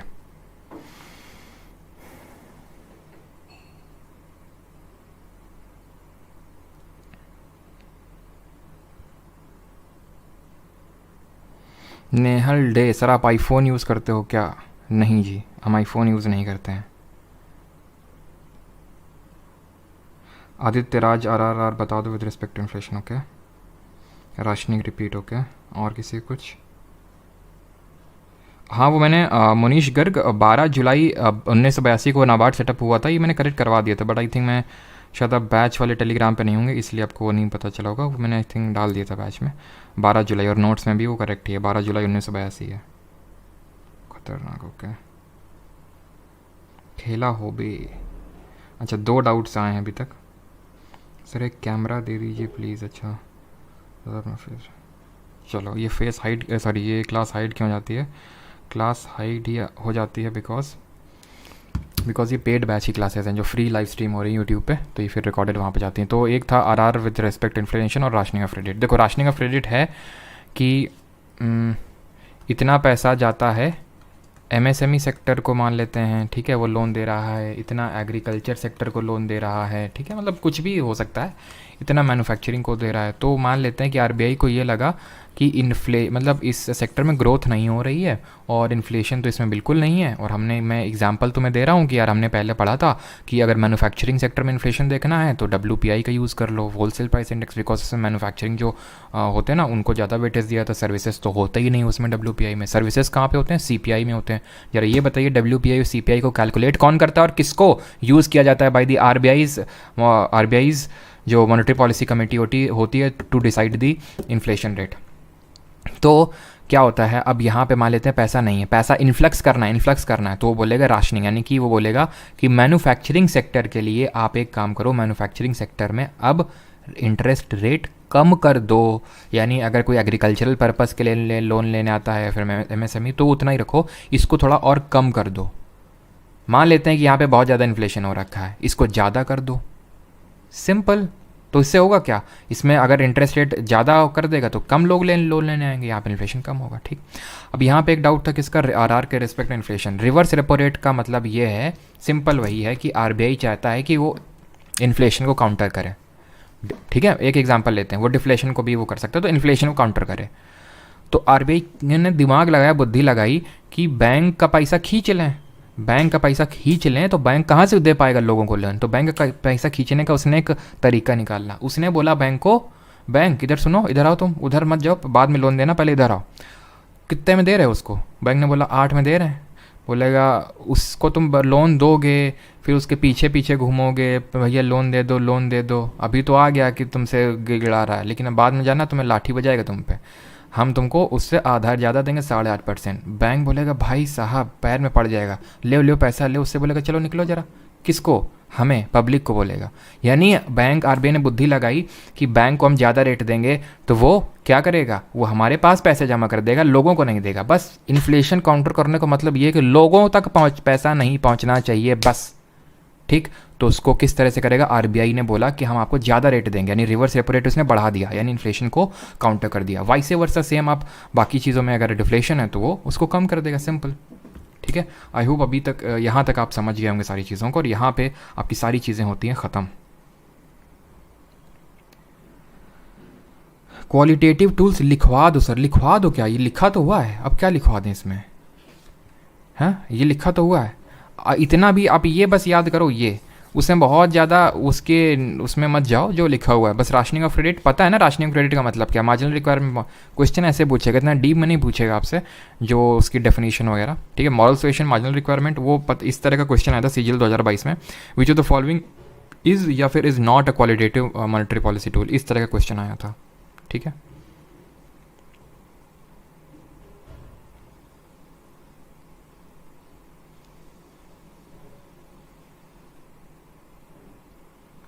बिल्कुल, अक्षता से ना सीपीआई कंबाइंड का यूज़ करते हैं आरबीआई, और उसको कैलकुलेट करता है हमारा ऑफिस ऑफ इकोनॉमिक एडवाइज़र, ठीक है, जो मिनिस्ट्री ऑफ कॉमर्स के अंडर आता है। डब्ल्यूपीआई को, सीपीआई को कैलकुलेट करता है कौन?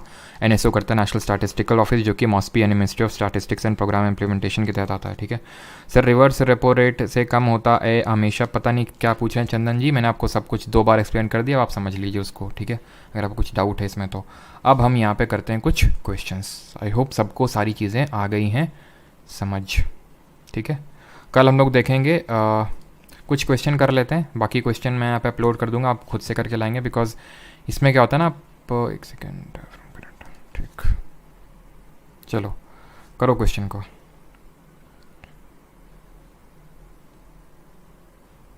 बिल्कुल, काशन परवीन जी, क्लास 11:30 बजे होती है।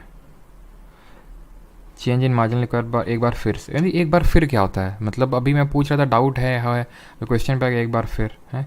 मार्जिनल रिक्वायरमेंट का मतलब होता है कि भी फिर से देखो कि आप जब बैंक के पास लोन लेने जाते हो तो आपसे बैंक कुछ गिरवी रखवाता है जिसको कोलेटरल बोलते हैं, ठीक है? तो उसमें कुछ रिक्वायर मार्जिन मेंटेन करके चलता है। हमारा जो बैंक होता है ना वो मार्जिन मेंटेन करके चलता है कि अगर आप कुछ गिरवी रख रहे हो 10 लाख तक का, ठीक है, तो आपको 8 लाख का देगा, यानी 2 लाख की मार्जिन मेंटेन कर रहा है। अब अगर मान लेते हैं आरबीआई को इन्फ्लेशन से लड़ना है तो मार्जिनल रिक्वायरमेंट को बढ़वा देगा, बोलेगा कि अब अगर 8 लाख का लोन लेना है तो 12 लाख की चीज़ रखो, यानी कि उसने 4 लाख का मार्जिन अब मेंटेन कर रहा है, यानी कि अब ज़्यादा उसने मार्जिनल रिक्वायरमेंट को बढ़ा दिया। आई होप अब क्लियर हो गया होगा, है ना? विच of the following is not a function of central bank of India. तो इनमें से सेंट्रल बैंक जैसा कि हमारा आरबीआई, तो इसमें क्या इसका फंक्शन है? It controls the money supply of the country. बिल्कुल, अभी मनी सप्लाई को भी तो हम पढ़ के आ रहे हैं, कंट्रोल करता है। It acts as the banker to the country, ये बैंकर के तौर पर एक्ट करता है। बिल्कुल, banks of banks. It accept deposits from the public, ये गलत है। क्या हमने अभी तक कुछ कहीं पढ़ा कि लोग डायरेक्टली आरबीआई के पास पैसा डिपॉजिट करने जाते हैं? बिल्कुल नहीं। जैसे कि हमने जो आरआरबी और नाबार्ड में, अगर आपको याद हो, आरआरबी और नाबार्ड में हमने क्या देखा था कि आरआरबी डायरेक्टली लोगों से डील करता है, ग्रामीण बैंक, ठीक है? पहला आरआरबी का नाम बताइए और पहले माइक्रो फाइनेंशियल इंस्टीट्यूशन का नाम बताइए आप ज़रा। इसके रिगार्डिंग एमसीक्यू भी डाला था बैच में, तो कल मैंने टेलीग्राम ग्रुप पे डाल ही दिया था, प्लस एमसीक्यू भी आज मैंने इस पर टेलीग्राम पे डाला है। एमसीक्यू अटेम्प्ट करते रहे सभी लोग। बहुत लोग मुझे पता है पीवाईक्यू को लेके बोल रहे हैं कि सर क्या आप पे कुछ कोचिंग वालों ने दबाव बनाया है क्या, जिसके वजह से आपने बंद कर दिया, ये दबाव वो दबाव। तो किसी कोई दबाव नहीं है, मैं फिर से क्लियरेंस डाल दूंगा उस पर टेलीग्राम पे। ये कुछ दबाव नहीं है, सारी चीज़ें ये है कि बस और आपके बेटर के लिए। हो सकता है अभी आप में से कुछ लोग ना समझ पा रहे हो, लेकिन मुझे उससे मतलब नहीं है। क्यों? क्योंकि मुझे मतलब है आपके प्रॉफिट से, कि आपके नंबर ज़्यादा से ज़्यादा एग्जाम में आए। क्योंकि एज अ स्टूडेंट हो सकता है आपको वो चीज़ समझ ना आ रही हो, क्योंकि उस चीज़ को मैं एग्जीक्यूट कर रहा हूँ ना, तो वो चीज़ आपको हो सकता है ना समझ में आ रही हो, लेकिन मुझे पता ना मैं क्या कर रहा हूँ, ठीक है? और वो मैं आपके अच्छे के लिए कर रहा हूँ ताकि आपका और स्कोर इंक्रीज़ हो, ठीक है? और उस चिंता ना करिए, आईआरएस सेशन तो अभी स्टार्ट होंगे ही जल्दी, लेकिन क्योंकि मैं नंबर ऑफ़ चाहता हूँ कि जो अभी रिसेंट में एग्ज़ाम्स हुए हैं वो क्वेश्चन हमसे स्किप ना हो। अगर इस स्पीड से चलते अभी पीवाईक्यू वाली से, तो वो सारी चीज़ें कवर ना हो पाती, इसलिए मैंने उसको अभी शॉर्ट टर्म के लिए बस वो किया है। बहुत ज़्यादा घबराने की ज़रूरत नहीं, सारी चीज़ें जो हो रही हैं वो आपके बेटर के लिए ही हो रही हैं, बस आप रेस्ट एश्योर्ड रहें, सारी चीज़ें मुझ पे छोड़ें, ठीक है? तो आरआरबी डायरेक्टली लोगों से डील कर रहा था, नाबार्ड नहीं कर रहा था। उसी तरह बैंक्स जो होती हैं वहाँ पे तो हम पब्लिक मतलब जो पब्लिक होती है, आम जनता, वो पैसा डिपॉजिट करती है, बट आरबीआई के पास जाके डिपॉजिट नहीं करती है। इसको जरा आप स्किप करिए, ये इसको करिए। Which bank is refer to as the lender of last resort, किस बैंक को अंतिम उपाय का ऋणदाता कहा जाता है? Central bank, state bank, Dena bank या फिर वर्ल्ड बैंक? बताइए। प्रथम बैंक और सेवा, बिल्कुल, सेवा was the first micro finance institution established इन 1974, और प्रथम आपकी पहली थी RRB.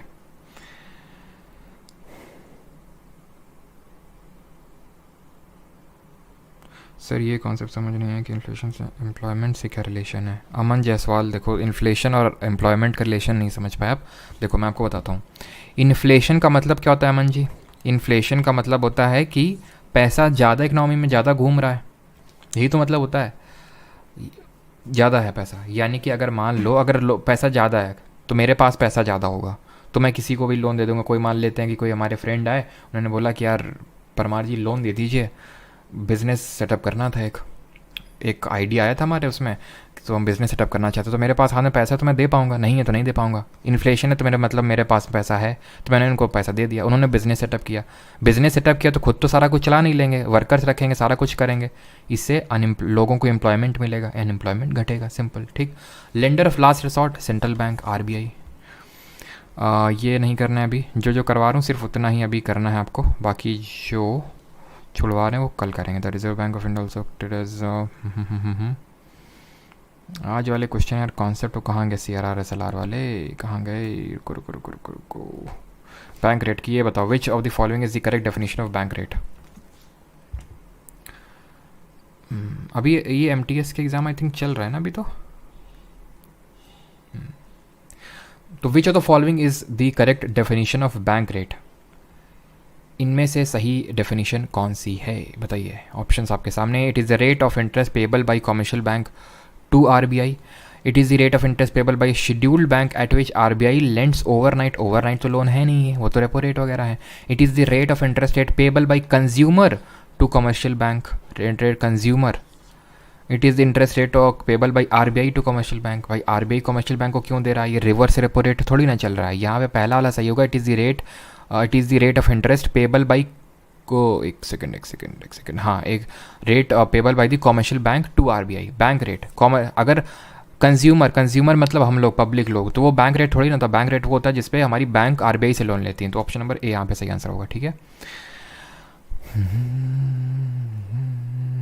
Who acts banker to the Indian government, तो भाई इंडियन गवर्नमेंट भी जब लोन लेना होता है ना इसको, इंडियन गवर्नमेंट को, तो वो पता है कहाँ से लेता है, वो हमारा लेता है आरबीआई से। एक होता है वेज एंड मीन्स एडवांसेस करके, उसके थ्रू वो लोन लेता है, वेज एंड मीन्स एडवांसेस, ठीक है।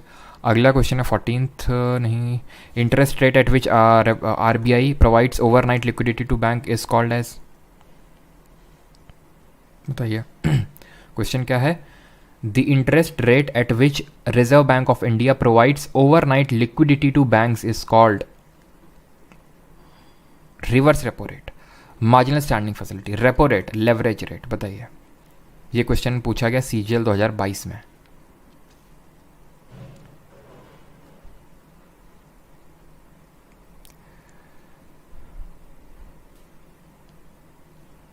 अभी तक आंसर आया नहीं है किसी का।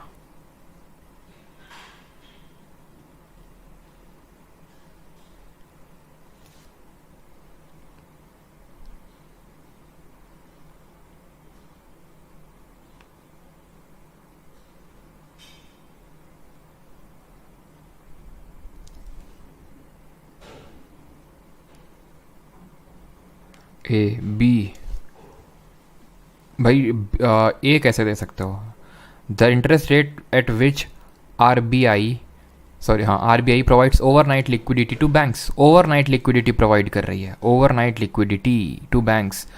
तो आंसर होगा यहाँ पे, देखो ओवरनाइट ये लोन होते हैं, रेपो रेट, ठीक है, बिल्कुल होते हैं, but marginal standing facility rate की अगर बात करें तो ओवरनाइट लिक्विडिटी देती है to maintain the CRR and SLR, ठीक है। ओवरनाइट लिक्विडिटी उसको प्रोवाइड करती है। लिक्विडिटी अभी मैंने बताया लिक्विडिटी का मतलब होता क्या है, ठीक है।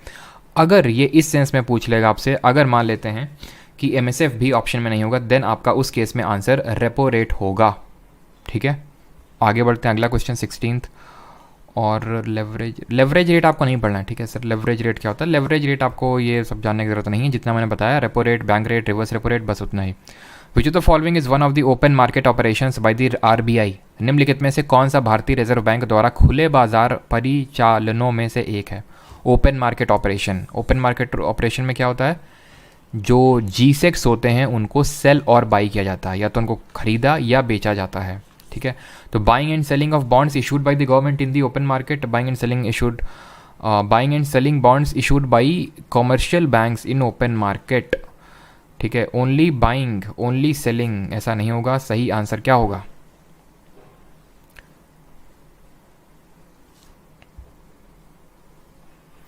सर ये करवा कल करेंगे भाई, ठीक है। वो जो M0 M1 मुझे पता है, ठीक है, वो जो M1 M0 वाला है वो भी इम्पॉर्टेंट है, उस पर भी रिपीटेडली क्वेश्चंस आए हैं, लेकिन वो कल करेंगे, ठीक। अब सारा कुछ आज ही नहीं कर लेंगे। आंसर्स तुम लोग क्या नहीं रहे हैं। अभी सी कोई बोल रहा है ये ओनली बाइंग कैसे हो सकता है, ओनली बाइंग ओनली सेलिंग तो हो ही नहीं सकता है, ठीक है। यहाँ पे सही आंसर होगा ऑप्शन नंबर, कौन सेल और बाई करता है, government, option number A. Commercial bank नहीं करेगी, ठीक है, गवर्नमेंट करेगी। The dash and dash determine the corridor for the daily movement in the weighted average call money rate, तो अभी हम लोगों ने पढ़ा नहीं है weighted average call money rate क्या होता है, कल पढ़ेंगे ये। ओपन मार्केट ऑपरेशंस अभी ये भी नहीं पढ़ना हम लोगों को। The rate at which RBI lends to the commercial bank for the short term is called as, short term के लिए जब लेंड करता है तो उसको हम क्या बोलते हैं। तो ये तो आसान सा क्वेश्चन, आई थिंक आंसर क्या होगा, रेपो रेट, सिंपल, ठीक है। आरबीआई लेंड्स टू, ठीक है, आरबीआई लेंड कर रहा है ना, हाँ। अगर आरबीआई ले रहा होता, ठीक है, आरबीआई अगर बोरो कर रहा होता तो वो रिवर्स रेपो रेट होता। अगला करिए, विच of the following formulates the monetary policy in India, कौन मॉनेटरी पॉलिसी आपकी बनाता है इंडिया में, बताइए।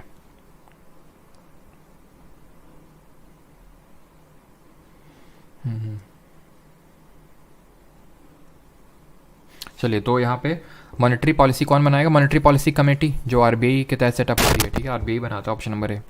विच of the following institutions fixes the repo rate and reverse repo rate in India, इनमें से कौन सी संस्था है जो भारत में रेपो रेट और रिवर्स रेपो रेट तय करती है। Controller and auditor general, ministry of finance, RBI या फिर स्टेट बैंक ऑफ इंडिया, तो कौन करता है रेपो रेट और रिवर्स रेपो रेट? आरबीआई करती है। Which index is use by RBI to decide repo rate and measure inflation? बताइए कौन सा इंडेक्स को यूज़ करता है RBI to decide repo and measure inflation? CPI rural, CPI combined, IIP या फिर डब्ल्यूपीआई? अभी थोड़ी देर मैंने आपसे पूछा ही था, आंसर क्या होगा? सीपीआई कंबाइंड होगा, ऑप्शन नंबर बी होगा। ठीक। The percentage of deposits that a bank must keep as cash reserves with itself is known as, उसको क्या बोलते हैं? अब यहाँ पे मुझे पता है कि ये जो है डेफिनेशन एक्चुअल में गलत लिखी हुई है, मतलब क्वेश्चन यही है पूछा गया, एमटीएस 2019 में क्वेश्चन यही पूछा गया, बट मैंने आपको ये चीज़ बताई है कि percentage of deposit that a bank must keep as cash reserves with itself नहीं रखता है, आरबीआई के पास रखता है, लेकिन कभी कभी कहीं कहीं पे इसको विद इटसेल्फ भी लिख दिया जाता है, जो कि टेक्निकली स्पीकिंग रॉन्ग है।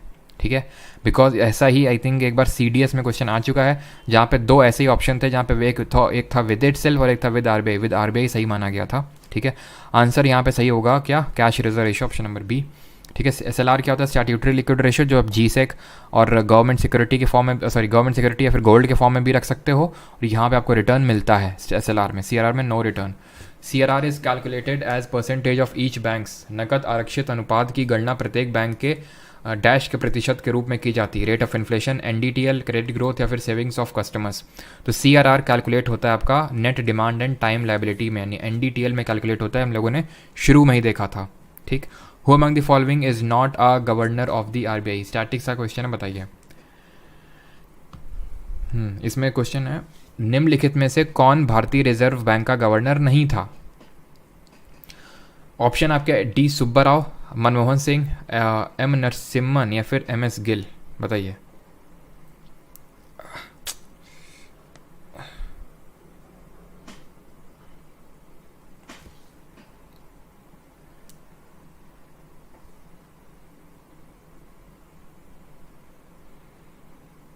डी सुब्बा राव। अच्छा, डी सुब्बा राव वाले तुम लोगों ने नोट नहीं देखे हैं क्या?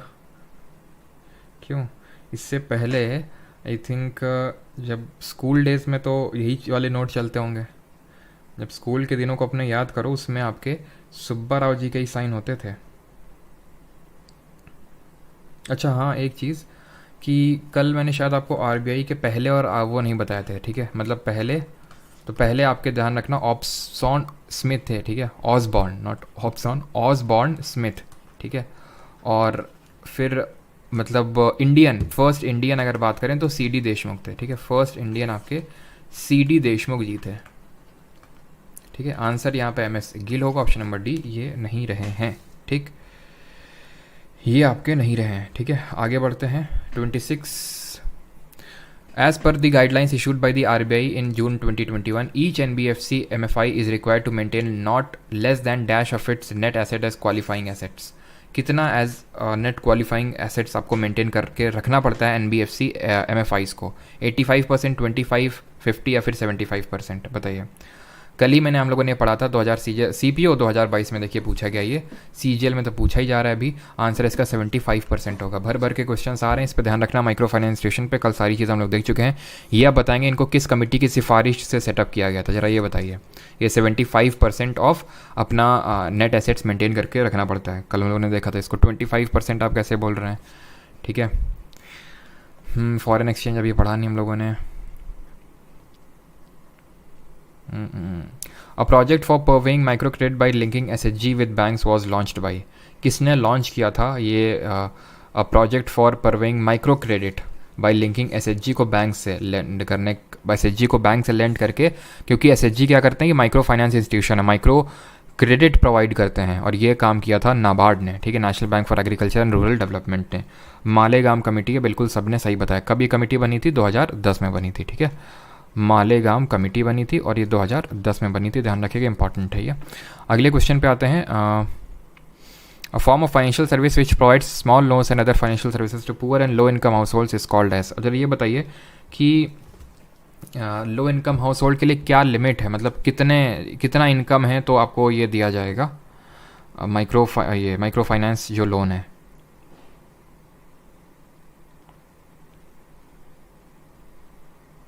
चलो, तो आंसर तो सभी को पता है, माइक्रो फाइनेंस ही होगा। ठीक है, और इसमें 3 लाख का होता है। ठीक है, हाउस होल्ड लिमिट इसमें होती है 3 लाख की। हाउस होल्ड लिमिट होती है इसमें 3 लाख की। अगर इतना है तो मतलब तभी आपको ये माइक्रो फाइनेंस ये लोन दिया जाता है, और ये आपको पता होना चाहिए कोलेट्रल फ्री लोन होता है, हम लोगों ने देखा था ये। ठीक है, आगे बढ़ते हैं। और हाँ, ये मतलब ये मत समझना कि ये 3 लाख मतलब 3 लाख रुपए का लोन दिया जा सकता है, वो नहीं है। वो अलग होती है, वो होती है लेंडिंग कैपेसिटी, मतलब लेंडिंग लिमिट उसको बोल सकते हैं, मतलब कित लेंडिंग कैप भी बोल सकते हैं। वो 1.25 लाख समथिंग होती है। ठीक है, 1.25 लाख होती है रुपए, उसमें कितना दे सकते हैं। लेकिन इतना इनकम से कम के लोग होंगे तब उनको माइक्रो फाइनेंस लोन मिलेगा। ठीक है, आप शायद समझ पा रहे होंगे। ठीक है, आगे बढ़ें। चलिए, और ये भी मतलब अलग अलग होती है। जो मैंने 1.25 बताई ये रूरल के लिए होती है, और 2 लाख होती है अर्बन वालों के लिए, 2 लाख अर्बन वालों के लिए। वैसे तो इस पर क्वेश्चन नहीं बना, इस पर तो बन चुका 3 लाख वाले पे।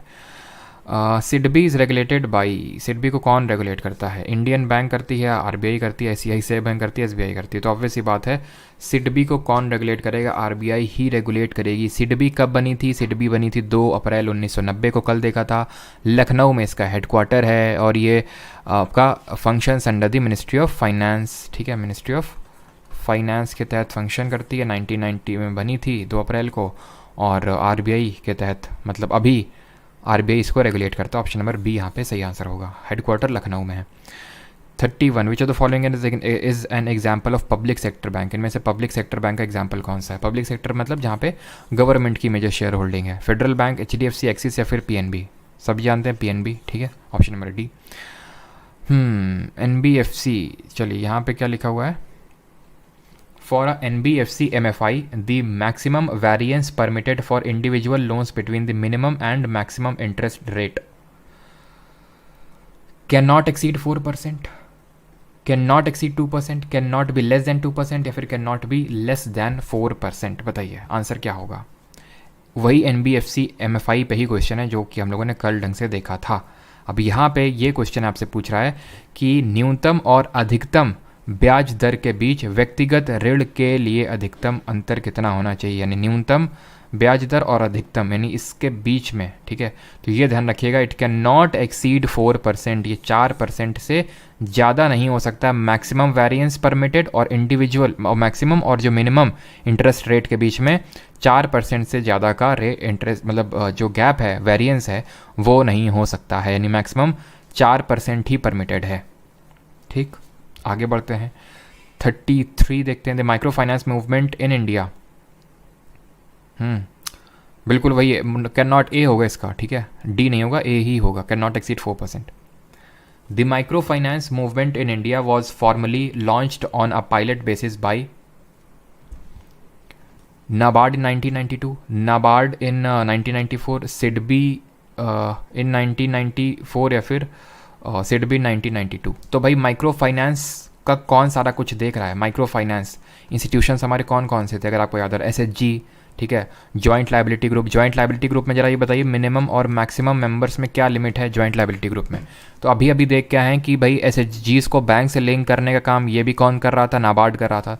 तो ऑब्वियस ही बात है नाबार्ड ही करेगा। और 1992 में अभी साफ साफ अभी वही सारा क्वेश्चन हम लोग देख के आ रहे हैं यहाँ पे। ठीक है, ये नाबार्ड इन 1992 वो काम किया था। पायलट प्रोजेक्ट का मतलब होता है कि एक्सपेरिमेंटल तौर से, जैसे फॉर एग्जांपल अगर मान लेते हैं मुझे कोई बिज़नेस स्टार्ट करना है, कोई प्रोडक्ट बना रहा हूँ, तो उस प्रोडक्ट को मैं पहले पायलट प्रोजेक्ट पे उसको देखूंगा कि भाई ये काम कर भी रहा कि नहीं, प्रोडक्ट काम कर रहा है। ऐसा नहीं कि भाई सब कुछ पूरा लॉन्च कर दिया, ले सारे खर्चे भी हो गए, वो काम ही नहीं कर रहा है। ठीक है, तो उसमें खामियां वामियां देखने के लिए वो उसको पायलट प्रोजेक्ट बोलते हैं। और जब भी माइक्रो फाइनेंस मूवमेंट इस तरह से कुछ आए तो आंसर आपका नाबार्ड ही होगा, ध्यान रखिएगा। और 1992 सिडबी हमने देखा था। सिडबी आपका ये लेना देना है, जैसे कि जो MSME वगैरह को जो लोन वगैरह का देने का काम होता है वो सिडबी वगैरह देखता है आपका। ठीक है, bank issue KCC to support credit in agriculture. KCC क्या होता है? तो बहुत आसान है, ये मैंने आपको बताया था। नाबार्ड भी ये सब KCC वाला देखता है, यानी Kisan credit card. Option number B यहाँ पे सही आंसर होगा। Which of the following has been designated as the self-regulatory organization for microfinance institutions in India? निम्नलिखित में से किसे भारत में माइक्रो फाइनेंस संस्थानों के लिए स्वनियामक संगठन के रूप में नियमित किया गया, यानी जो इन माइक्रो फाइनेंस इंस्टीट्यूशंस को सेल्फ रेगुलेट करेगा? ये CHSL 2022 में क्वेश्चन पूछा गया। सही आंसर होगा इसका साधन। ठीक है, साधन इसका सही आंसर होगा, ऑप्शन नंबर डी। ये थोड़े से वैसे टाइप से क्वेश्चन है, फैक्चुअल टाइप, यानी कि अगर रिपीट हो जाते हैं तो आपको पता होना चाहिए। ठीक है, आगे बढ़ते हैं। अब इसके पीछे का कोई रीज़न नहीं जो आपको बताऊँ कि भाई साधन ही क्यों है, धाधन क्यों नहीं है, जनधन क्यों नहीं है। ठीक है, the which bank is refer to as lender of last resort, अंतिम रिपोर्ट नहीं होगा यार, ये रिसॉर्ट होगा, लेंडर ऑफ लास्ट रिसॉर्ट। ठीक है, मतलब लास्ट टाइम में जब मैंने आपको कल बताया था, ये कौन होता है, सेंट्रल बैंक, आरबीआई। ठीक है, यानी जब आप हर जगह से थक हार के जाओगे तो इसी के पास जाओगे, lender of last resort, that is RBI के पास। ठीक है, bank of banks and lender of last resort. Which of the following was the first development bank in India? निम्नलिखित में से कौन सा भारत का पहला विकास बैंक था?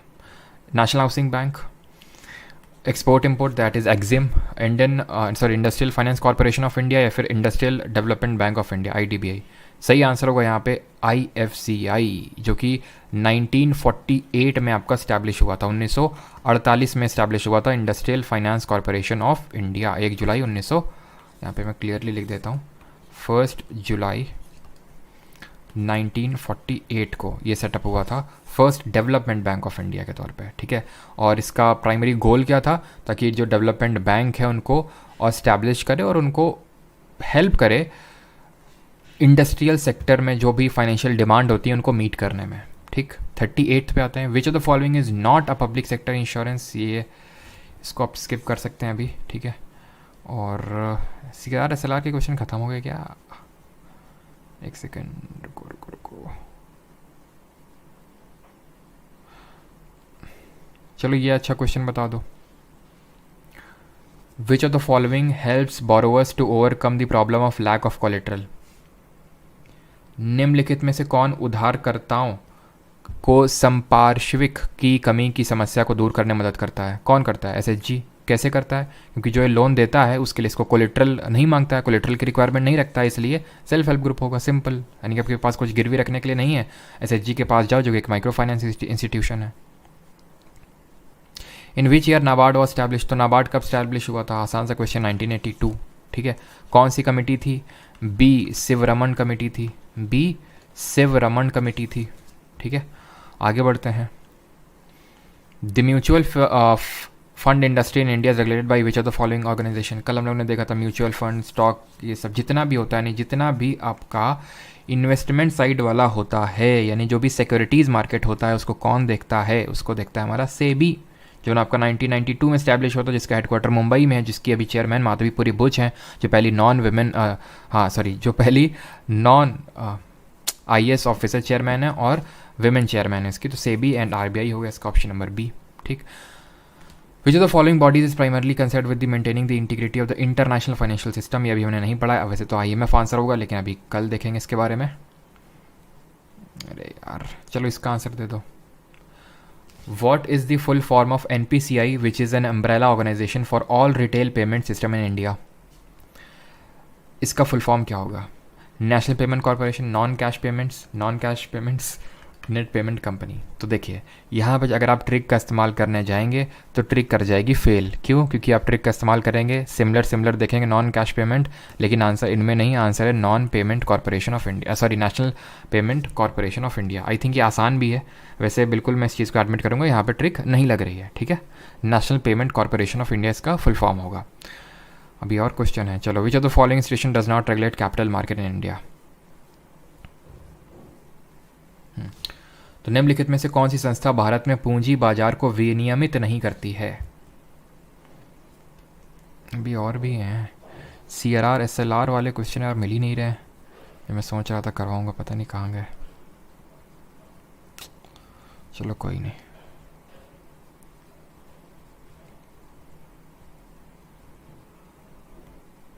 चलो, तो कौन करता है कैपिटल मार्केट को रेगुलेट नहीं करता? ये आपका आईआरडीआई है। ठीक है, यानी कि insurance and regulatory development authority of India इसको वो रेगुलेट नहीं करती है। ठीक है, ऑप्शन नंबर डी यहाँ पे सही आंसर होगा। ठीक, अगला क्वेश्चन देखते हैं।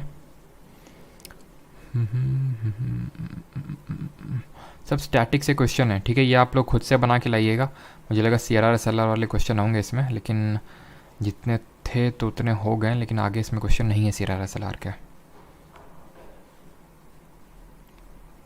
चलिए ये बता दीजिए, अभी बताया आपको ये, what is the upper limit of annual house hold income for micro finance borrower. ठीक है, मतलब कि जो एनुअल हाउस होल्ड जो इसमें दिया जाता है वो कितना, क्या लिमिट है बताइए, अभी बताया थोड़ी देर पहले। Upper limit of annual house hold income for micro finance borrowers in rural areas.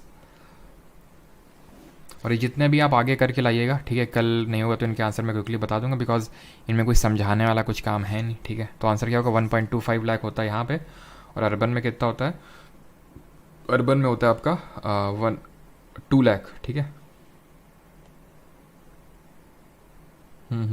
3 lakh नहीं नहीं नहीं, वो 3 लाख होता है कि वो लिमिट होता है, अगर आपको क्वालिफाई करना है फॉर माइक्रो फाइनेंस तो वो 3 लाख का आपका इनकम वाला लिमिट है, 3 लाख का।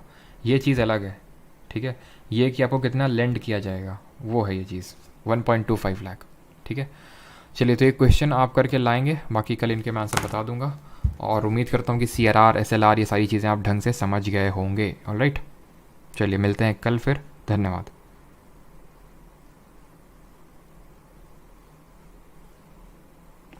34 का क्या हो गया, 34 में कुछ प्रॉब्लम है क्या?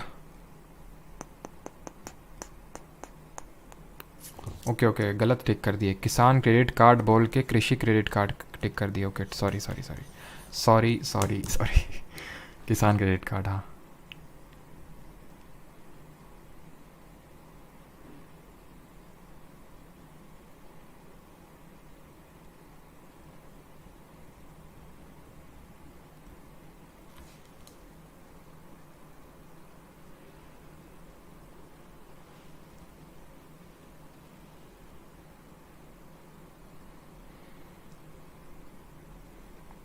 सर आपका पेड कोर्स का वैलिडिटी कितने दिन तक है? 1 साल का है शुभोदीप दत्ता, 1 साल का वैलिडिटी है कोर्स का।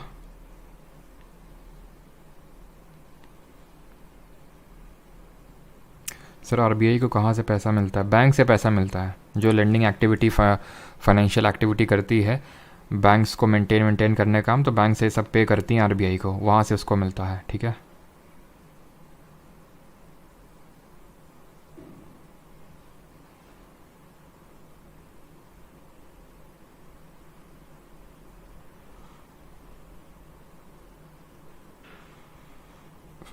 चलिए भाई, धन्यवाद सभी को। और किसी कोई डाउट तो नहीं अभी?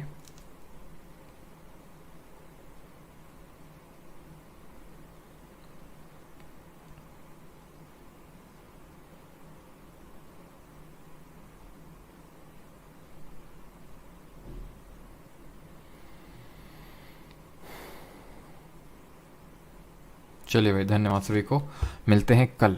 ठीक है, और कल मोस्ट प्रॉब्ली आपका ये पूरा जो बैंकिंग वाला है